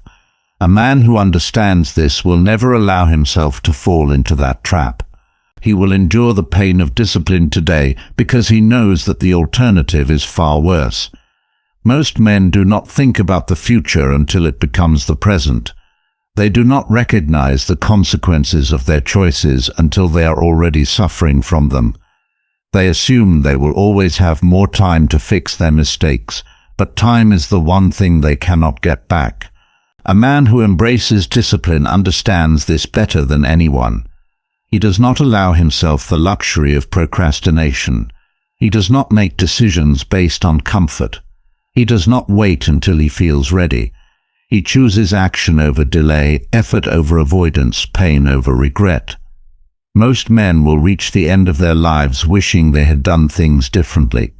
They will look back at opportunities they ignored, at potential they wasted, at time they threw away. But the few who lived with discipline will have no regrets. They will not wonder what if, because they will have already done the hard things, made the sacrifices, and lived the life that others were too weak to pursue. And that is the difference between a man who owns his future and a man who is forever haunted by his past. A man who understands the cost of regret never allows himself to fall into the trap of wasting time. He does what is necessary regardless of how difficult it is, because he knows that comfort today means suffering tomorrow. But even after embracing discipline, most men still clinging to one last illusion that their worth is defined by who they are, not what they offer. This is one of the hardest truths to accept. People only care about you when you are useful. They may like you, they may admire you, they may even respect you, but only as long as you provide something valuable. The moment you lose that value, the moment you stop being an asset, the moment you can no longer serve a purpose, you become invisible. Most men go through life believing that their relationships are built on loyalty, on shared memories, on deep bonds that cannot be broken. They assume that people stick around because of who they are, not because of what they bring, but time reveals the truth. The moment a man loses his status, his power, or his ability to provide, he will watch people slowly disappear. The invitations stop, the calls fade. The attention shifts to someone else who offers more. Stoicism teaches that expecting loyalty in a world driven by self-interest is foolish. People follow strength. They attach themselves to those who provide opportunity, resources, influence, or protection. This is not cruelty, it is nature. Just as a tree is only valuable when it bears fruit, a man is only respected as long as he has something to offer. The moment his usefulness fades, so does the interest in him. Most men resist this truth. They tell themselves that their relationships are different. They believe that their friendships, their family ties, their romantic connections are stronger than circumstance. They convince themselves that the people around them will always be there regardless of what happens. But the first sign of struggle, the first moment of failure, the first instance where they can no longer give, proves them wrong. A man who expects people to stay when he is no longer useful is living in a fantasy. He assumes that gratitude lasts forever, that past sacrifices will always be remembered, that loyalty is unconditional. But human nature does not work this way. People gravitate toward what benefits them in the present, not what was done for them in the past. A man who loses his ability to contribute learns this lesson brutally. The friends who once relied on him suddenly have no time. The woman who once adored him begins to pull away. The people who once called him important move on to someone else who offers more. Stoicism teaches that the only way to navigate this reality is to expect nothing from others. A man who understands that people are drawn to utility, not sentiment, is never caught off guard. He does not base his sense of worth on the loyalty of others. He does not become bitter when people leave. He does not waste energy resenting human nature. He accepts it. Most men spend their lives trying to secure relationships through loyalty, generosity, or sacrifice. They give everything in the hope that others will do the same for them. They assume that by being dependable, by always being there, by never saying no, they will create unbreakable bonds. But the reality is that dependency does not create loyalty. It creates expectation. The more a man gives, the more people expect from him. And the moment he stops giving, they move on to someone else who can.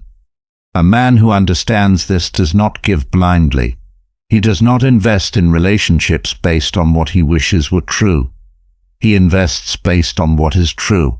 He does not expect people to stay if he no longer serves a purpose. He does not build his life around being needed. He does not seek validation through being indispensable. Most men make the mistake of thinking that self-worth comes from being valuable to others. They shape their identity around how useful they are. They believe that as long as they are needed, they will never be alone. But this is a trap. A man who only has value when he is useful is a man who is always at the mercy of others. The moment they no longer need him, he has nothing left. A strong man does not build his worth on external validation. He does not attach his identity to what he provides. He cultivates value within himself that is independent of others. He does not seek to be needed. He seeks to be self-sufficient.